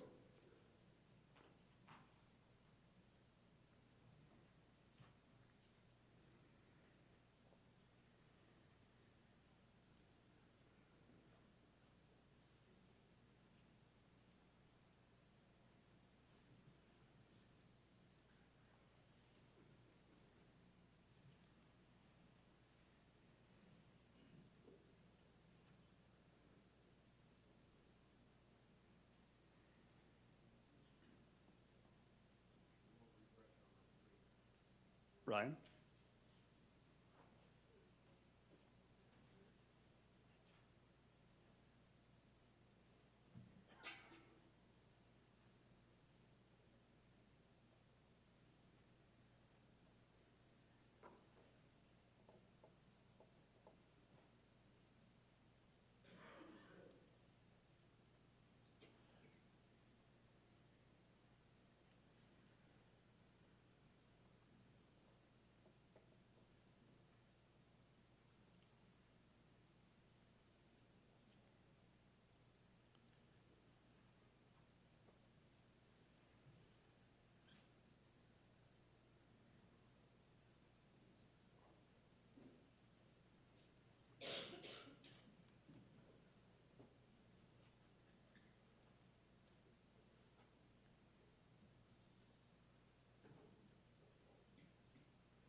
Votes are in.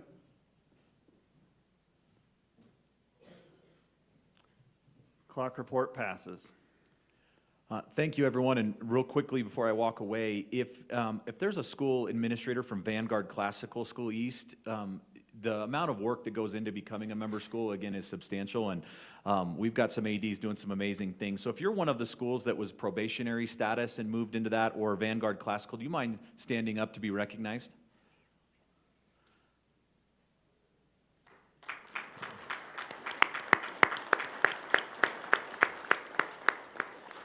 Thanks, everyone. Thank you, Patrick. Next, we'll move on to CR3, Coach Education and Registration. Assistant Commissioner John Sullivan. First, I'd like to thank the committee for all their work this year and the ongoing work the rest of the year. There are no major changes to our committee report. I would like to move for the adoption of the Coach Education and Registration Report as submitted to the Legislative Council. Thank you, Mr. Sullivan. Is there a second? Thank you, John. Any discussion? Seeing none, cast your votes.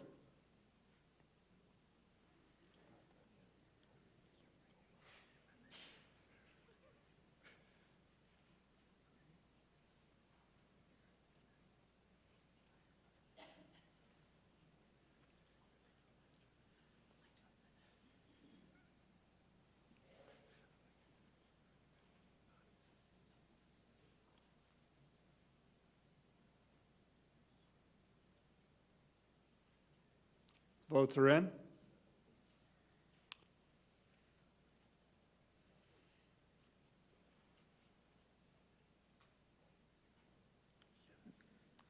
Report passes.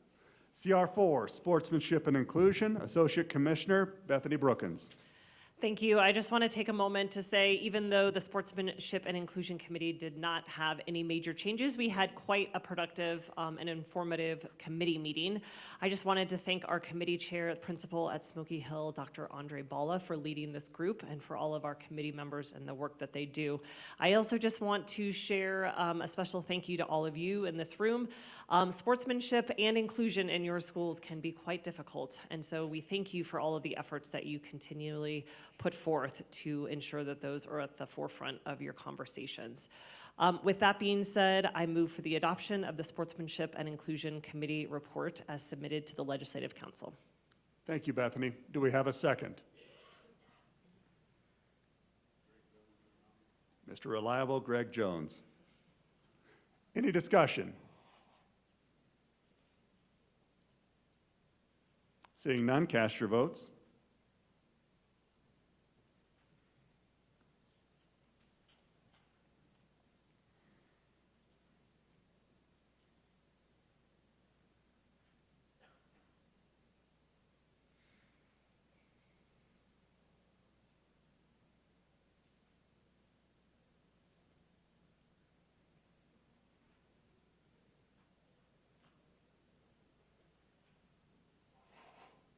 Ten seconds.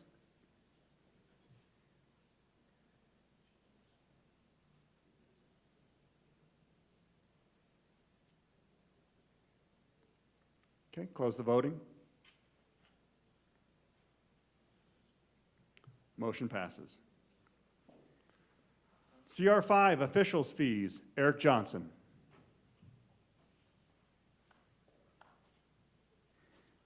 Good morning, everybody. Thank you for allowing us the opportunity to speak about this today. I'd like to begin by thanking the committee for their work as we met over the past year, and specifically recognize Assistant Commissioner Book and Monica Tillman for their assistance with the officials groups around the state. Although there are no major changes in this year's report that we have before you today, I think it's important to let the group know that we will be having discussions moving into next year regarding a new 3-year fee structure that could outline impacts to the fiscal bottom line for everybody as it pertains to officials, as well as potential recommendations for a specific placement within that fee schedule for shot clock operators to help with schools being able to plan for that new position that will be at your tables beginning next year. And so those discussions will be ongoing, and our committee will provide that information as we move forward. Again, at this point, no major changes with the report for this year, and so I would move for the adoption of the Officials Fees Committee report as submitted to the Legislative Council. Thank you. Do we have a second? Thank you, Emily. Any discussion? Cast your votes.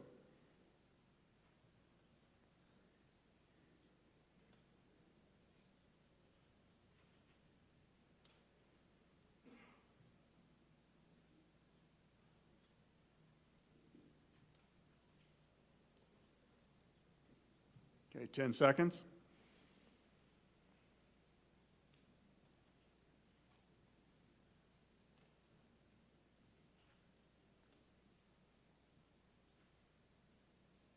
Go ahead and close the voting.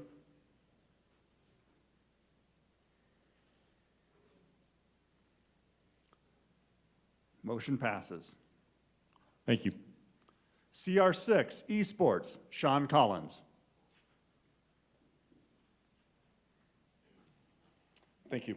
First, I'd like to say thank you to the committee. We had a very robust conversation over our last meeting. Esports would like to move to a 2-classification system starting in the 26-27 school year. Classifications will be determined by enrollment size, the same as they are determined by CHSAA Athletics. I move for the adoption of the esports report as submitted to the Legislative Council. Thank you. Do we have a second?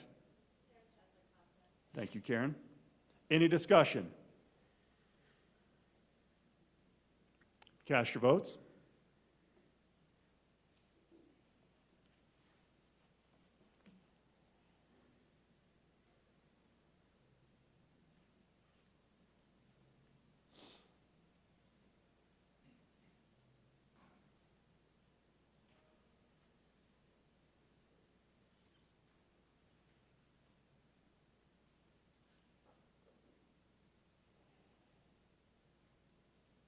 Ten seconds.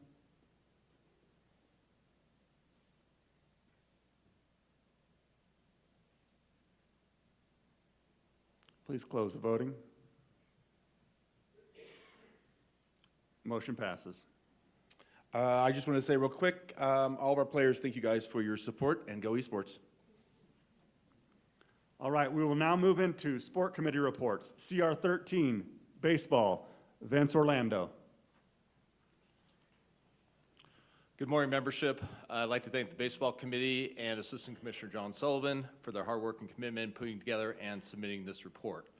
These are the major changes recommended for the 2027 baseball season. The Baseball Committee recommends the removal of district tournaments at the 1A level, which will allow for increasing game limits to 22, and the minimum game requirements will be 14. Qualifying will be based on Max Preps rankings. Number 2, the Baseball Committee recommends the restructuring of the 2A through 5A state championship tournaments. No change to the number of games in the tournament or the tournament dates. Lastly, the Baseball Committee recommends moving up the end of season date by 1 day. I move for the adoption of the Baseball Committee report as submitted to the Legislative Council. Thank you. Do we have a second? Thank you, Larry. Any discussion? Please cast your votes.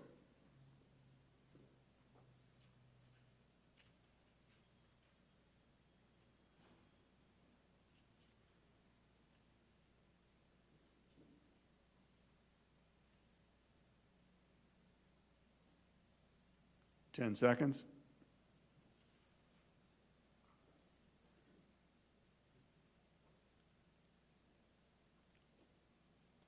Please close the voting.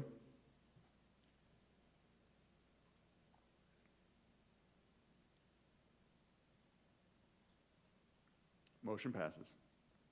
Thank you. CR 14, cross country, Kevin Clark. I'd like to start by thanking the work of the cross country committee, and just let you know we have no major changes. Would like to make sure we give a special shout out to Cheyenne Mountain and their team of volunteers, Chris Roberts, for what they do to ensure we have a great state meet every year. Runners Roost to Colorado Springs and Gary Staines. Every year you might hear that Colorado has the best distance runners in the country. This year proved to be no different. The Niwot girls at the national meet finished second, with the Heritage girls finishing fifth. The Niwot boys back-to-back national champions. So again, the distance running in Colorado, again, it is the number one, it's the number one state in the U.S. and to be a part of it. Again, no major changes. I move for the adoption of the cross-country report as submitted to the Legislative Council. Thank you. Do we have a second? Ryan, thank you. Any discussion? Cast your votes.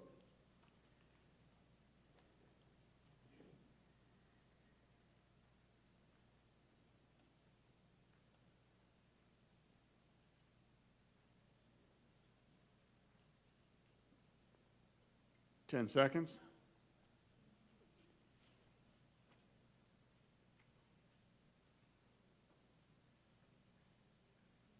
close the voting. Thank you. All right, that will move us on now to CR 15. Field hockey, John Hill.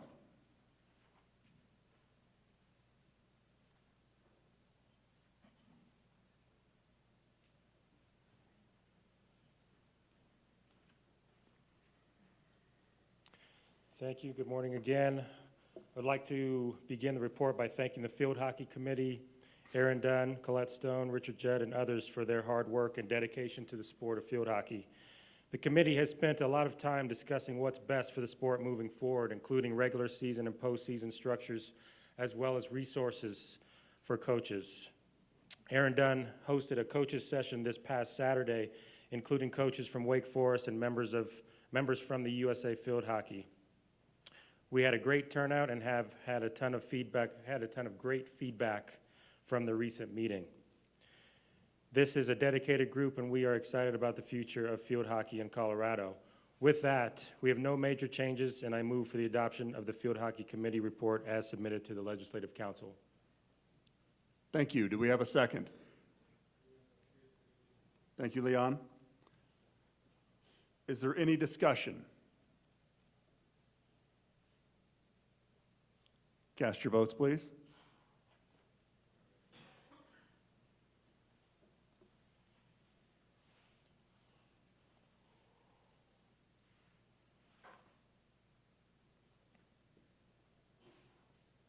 Ten seconds.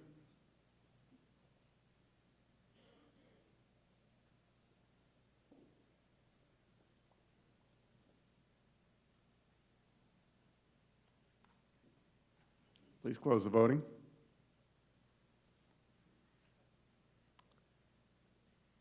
Report passes. Thank you. CR 18, Golf, Adam Baumgartner. Good morning, Legislative Council.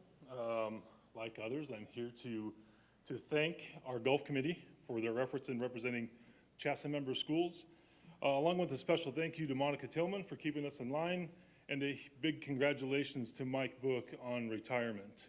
Enjoy it, buddy. Now with the committee report, as far as the major changes. First one, the double par and the removal of the E5. It's going to create true scores at our state championship by the 12-4-3 standard. It helps kind of balance that for all varsity qualifying events across all classifications to hopefully eliminate the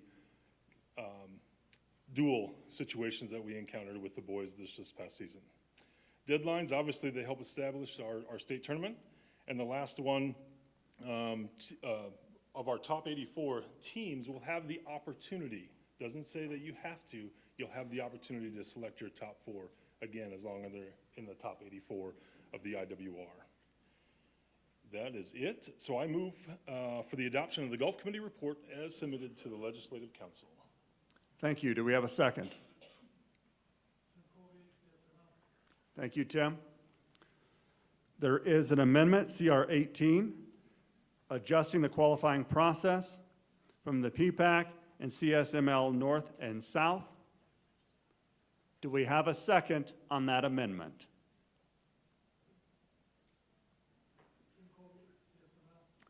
Tim, I do not believe that you can second that motion since it's a sending one.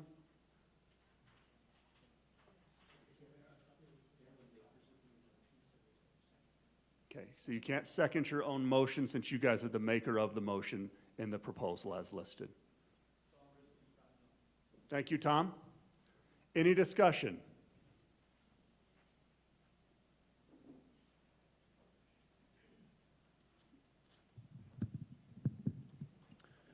John Shube Doherty High School. I'm also part of the golf committee, and I want to thank the golf committee as well as all the coaches and everyone associated within golf throughout the state for their feedback and their work on this process.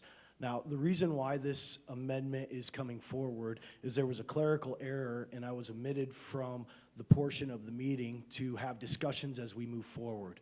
Clerical error, nothing personal or anything that moves forward from that. However, we didn't get the opportunity to voice the concerns and create opportunities that other coaches and people associated with golf had brought up after experiencing this change into Iwanamaker from the top 84 people qualifying for the state tournament. So what this brings forward is the opportunity for us to honor the work of the golf committee and honor the work of the Iwanamaker process and have the top 42 athletes, based on Iwanamaker rankings, still qualify for the state tournament. Thereafter, for players ranked number 43 to 103, they would then go to a regional qualifier, if you will, to qualify for their opportunity to compete at state. Now, what does this look like? Well, the field of state doesn't change. It remains at 84 participants. Where do we host those qualifiers or regional competitions? Well, we have 4 different regions for that. We have one in the north, and it's already been committed that Collindale will host that, so there's no additional work from the golf committee to find a regional host for that. We have the central area located as well, and we have Aurora Golf, specifically Plum Creek, who would be willing to host that regional. So again, no additional work from the golf committee or CHSAA. We have the south region of Country Club of Colorado and Cheyenne Shadows willing to host. So again, no additional work needed by CHSAA or the golf committee, and we're still working to iron out the western portion of that regional qualifier. Now, what does that mean? That means 2A through 5A, those student athletes ranked 43 to 103 would have the opportunity to participate in a one-time opportunity like we do in other sports to show up and show out and qualify because, well, sometimes we just don't have the opportunity to play in high Iwanamaker ranking golf courses throughout the state to qualify and put us in the top 84. So you get the opportunity to qualify in that one opportunity at a regional qualifier. Now, what if you have multiple people who have already qualified for state? Well, like the proposal says, if you have 3 people who have qualified, then you can have 2 people work in that regional setting to qualify for your one position. No other committee pieces are changing. The chance to substitute if you're in the top 84 is still there. The chance to make that movement is still there. But if you have one person who is qualified, then you have 4 opportunities to qualify in and fill your field of 4. This creates an opportunity for our student athletes to peak at the end of the season, which is what we want all sports to do, peak at the end as they go towards the state competition. We want them to qualify so that we have the opportunity to show up and show out. Again, this also reduces the need, which was posted in the golf committee, for late season additional tournaments, which is addressed in the committee by having a minimum requirement of having 12 athletes in 3 schools for last-minute tournaments, so there's no manipulation of the Iwanamaker rankings. Also, at the 5A level, this creates the opportunity for student athletes, not just mostly in the Denver metro area, but all throughout the state to participate in the state competition. Anyone south of Castle Rock in the 5A level, there was no one in the state tournament. Those Western Slopers had less than 5% participation. You have 1 minute remaining. Thank you. Have less than 5% participation in the state opportunity, or in the state competition. Finally, there's no strain for officials here. Just like for other tournaments, you can call in to the clubhouse to get rankings or golf help, or we can also reach out to the PGM programs locally and have those PGM students who are close to earning their card officiate those tournaments for us. Based on all of that, the golf coaches and myself, we ask you to vote in favor of 18A. Thank you. Thank you, John. Any further discussion? Chad Eisentrager, Granite Peaks League. I am one, and our league has voted this down, and you'll see that believes that the new Iwanamaker system ranking we went to is the best representative of getting our golfers to the state. We say the best 84 golfers, but as we know, we got into and around the top 110 golfers. That's where we got to that made the state tournament based on classification, due to some teams having multiple entries eligible for it. I feel like the committee has addressed the concerns of picking who you have and making things more equitable in that sense. And I think to go back to this regional format for the one day of show up and show out, when we give them 12 events to show up and show out every single day, and there are competitions from every corner of the state, I think we'd be going backwards when we're only going to submit a certain portion of people to it. They have equitable opportunities to play every course. Golf is one of the most accessible sports in the sense of courses being around the state. I Want to Make a Ranking takes into impact, for those of you that have not reached or read Doyle's stuff, it takes into account the slope, the rating, all of those things. So it is not a matter of if you shoot a 64 on an easy course, you don't all of a sudden get a higher ranking just because if you go shoot a 70 on a more difficult course. The IWR ranking system establishes an equitable way for kids to be ranked. And if you look at the state placement through classifications based on IWR as to where they finished, it's a very close representation based on what their score was entering the event and what it was leaving that event as well. Thank you, Chad. Is there any other further discussion? Joe, am I able to speak from the podium here? All right. There's 72 of you that already have your vote, and you just want me to probably be quiet so that we can make the vote. I'm going to share something. As a golf committee, we reviewed a similar proposal that had top 40 golfers secured in the state tournament, with the remaining playing in a tournament to fulfill the 84. We did not move forward with that proposal. I will point out that the score gap between first and the 84th person in this past boys state golf championship, the gap had gotten closer. But mind you, the average is still about 50 strokes from first to 84. The concerns about geographic representation, state championships are not about balancing regions. They're about identifying the strongest competitors. If certain areas consistently produce more qualifiers, that reflects participation and competitive strength, not necessarily a flaw in the system. Thank you, Adam. Any further discussion?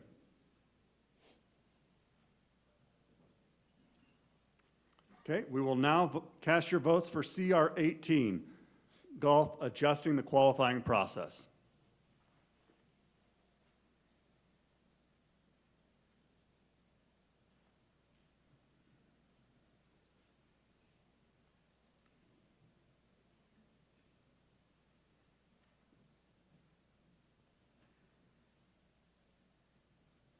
Ten seconds.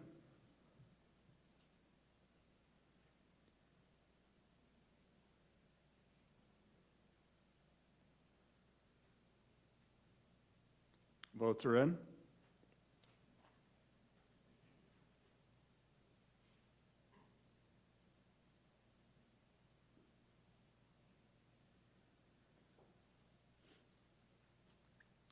Motion fails.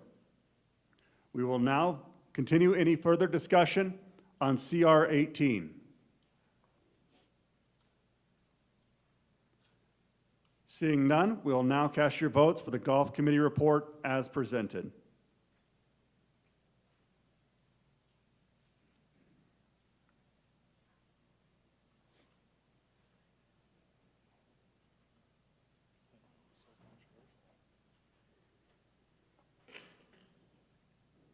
Ten seconds.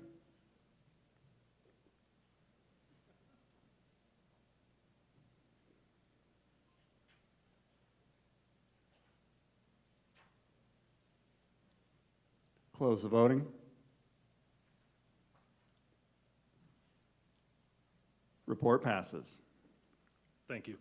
We'll now move on to CR 19, Gymnastics. Jen Roberts-Ulig. Thank you, President Brown. Thank you to the committee for their ongoing work, and Lisa, who is our chair. She just does a fabulous job. Obviously, this is a very intimate group with 31 schools being represented in gymnastics, and so we're just really thankful for the work that committee does.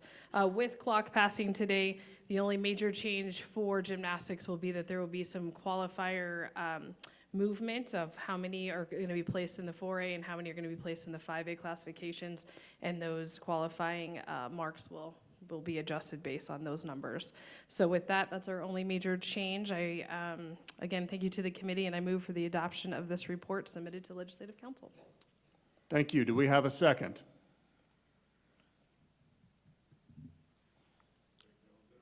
Thank you, Greg. Any discussion? Seeing none, cast your votes.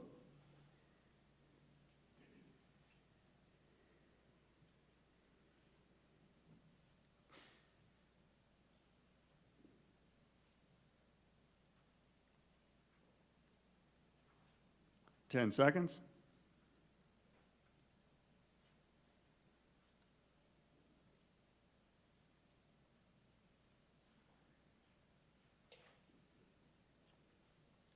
Close the voting.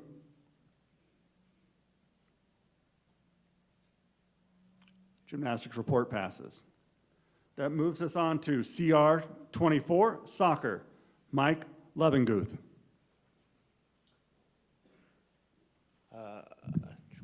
Good morning, everybody. I'd like to start off by thanking Aaron and Colette for hosting us at the CHSAA in December. I'd like to thank our committee members for another great meeting. The only major change to the soccer committee is to reduce the overtime period to 10 minutes to further align with NCAA overtime rules, only in the playoffs. I move for the adoption of the soccer report as submitted to the Legislative Council. Thank you. Do we have a second? Thank you, Emily. There is an amendment here, CR 24A, extend the girls' season by the Intermountain League. Does that amendment have a second? Chad, thank you. Any discussion on CR 24A?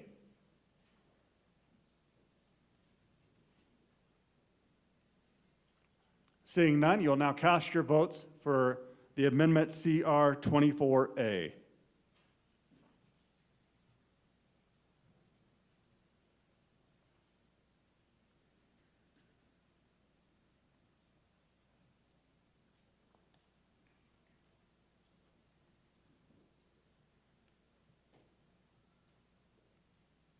Ten seconds.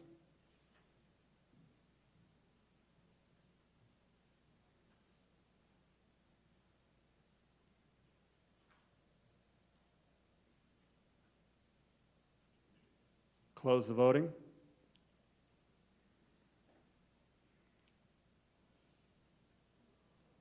Amendment passes.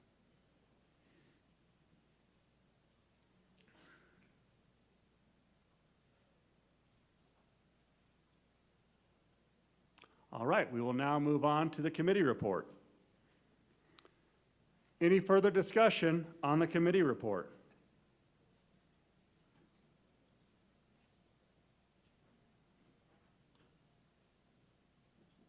Okay, go ahead and cast your votes for CR 24 as amended.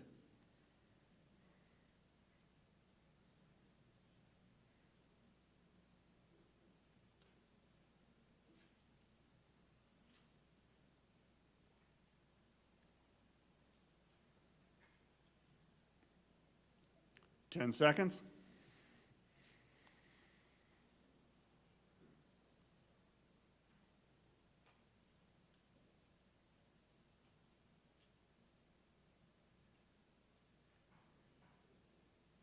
Close the voting.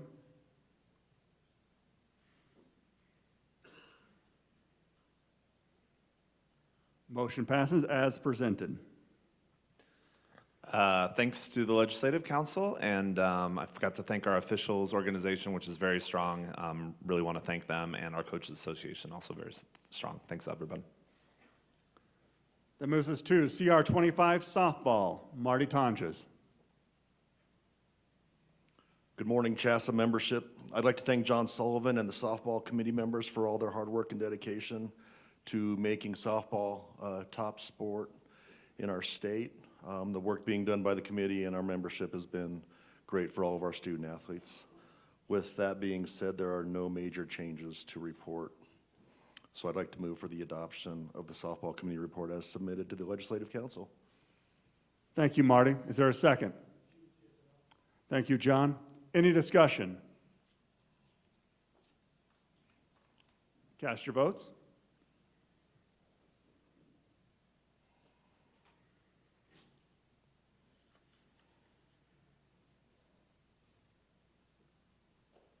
10 seconds.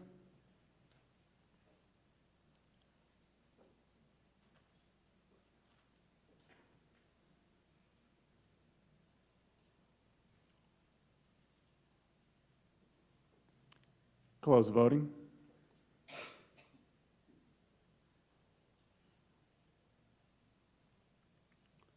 Motion passes. Thank you, Legislative Council members. We'll now move on to CR 27, Swim and Dive. Jill Schrader. Good morning.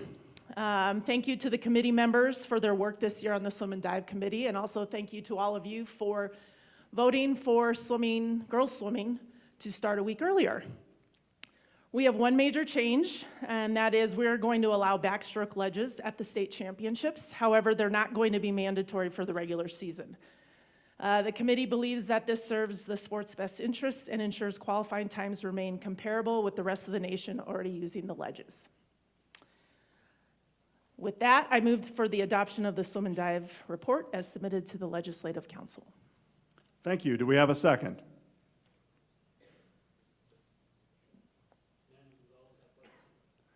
Thank you. Any discussion? Cast your votes.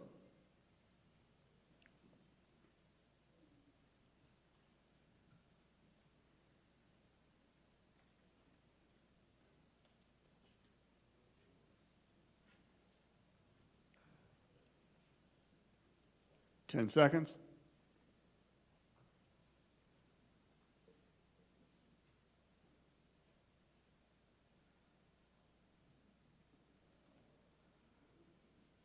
Close the voting.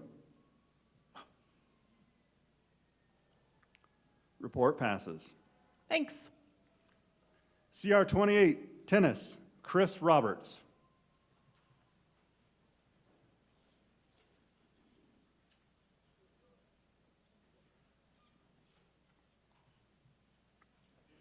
All right, good morning. Thank you, Bethany Brookins and our committee for your work. The only major changes we have is the realignment of 4A and 5A boys regionals based on the preliminary clock numbers, which are no longer preliminary. With that, I move for the adoption of the tennis committee report submitted to the Legislative Council. Thank you, Chris. Do we have a second? Thank you, Karen. Any discussion? Cast your votes.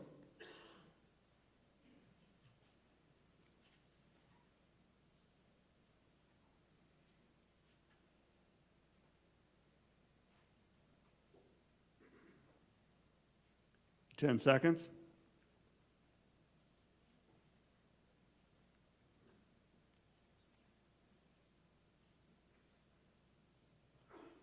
Close the voting. Report passes. Thank you, Legislative Council.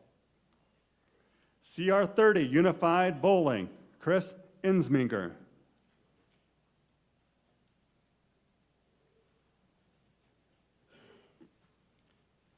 Good morning. I would like to thank our amazing bowling committee led by Jen and Audra for all the work they've put into our sport of unified bowling over the past few years, and also recognize Special Olympics Colorado for their partnership. The only major change from the bowling committee this year will be splitting into 2 classifications. We've grown to over 80 schools in the last few years, and splitting into 2 classifications will help us to create a great state tournament for all participants. With that, I move for the adoption of the Unified Bowling Report as submitted to the Legislative Council. Thank you. Do we have a second? Thank you, Cora. Any discussion? Cast your votes.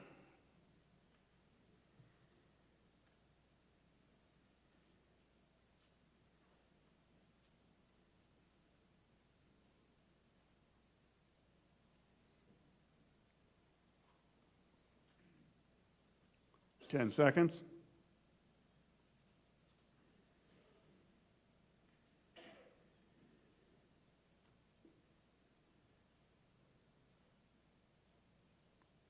Close the voting. Motion passes. Thank you for supporting our amazing special needs athletes and partners. Go Unified. We'll now move on to CR 31 volleyball. Dave Walk. Good morning. I'd like to thank the committee for their work and Lake and Bethany's support. The only major changes we have in volleyball for the committee report is for boys volleyball. We're taking the NFHS recommendation. The state adopts the association of the textured ball for the boys game. They'll start the 26-27 season. So I move forward for the adoption of the volleyball report as submitted to the Legislative Council. Awesome. Thanks, Dave. Do we have a second? Thank you. Any discussion? Cast your votes.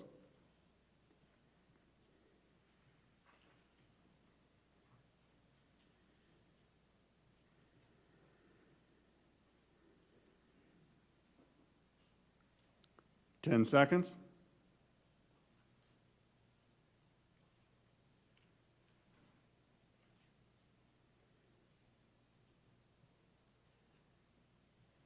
Close the voting. A report passes. Thank you. Next, we'll move on to our nomination for the Board of Directors. This will only be a nomination, as votes will be tallied in the April Legislative Council. First up, District 1, Ty Gray.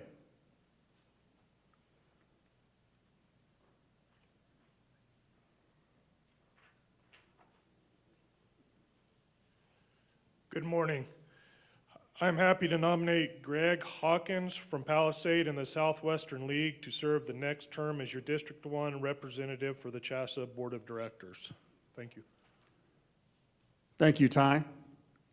District 2 will be nominating Carl Buck of Centaurus High School.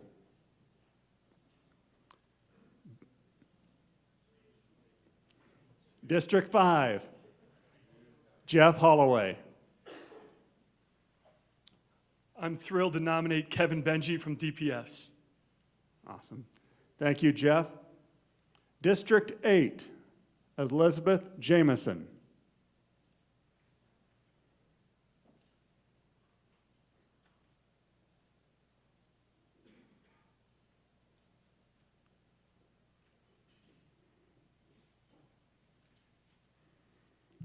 Good morning. I nominate Rick Lovato from the Intermountain League for District 8. Thank you, Elizabeth. And our at-large districts 2 through 4, Sybil Booker. That will go to the board, never mind.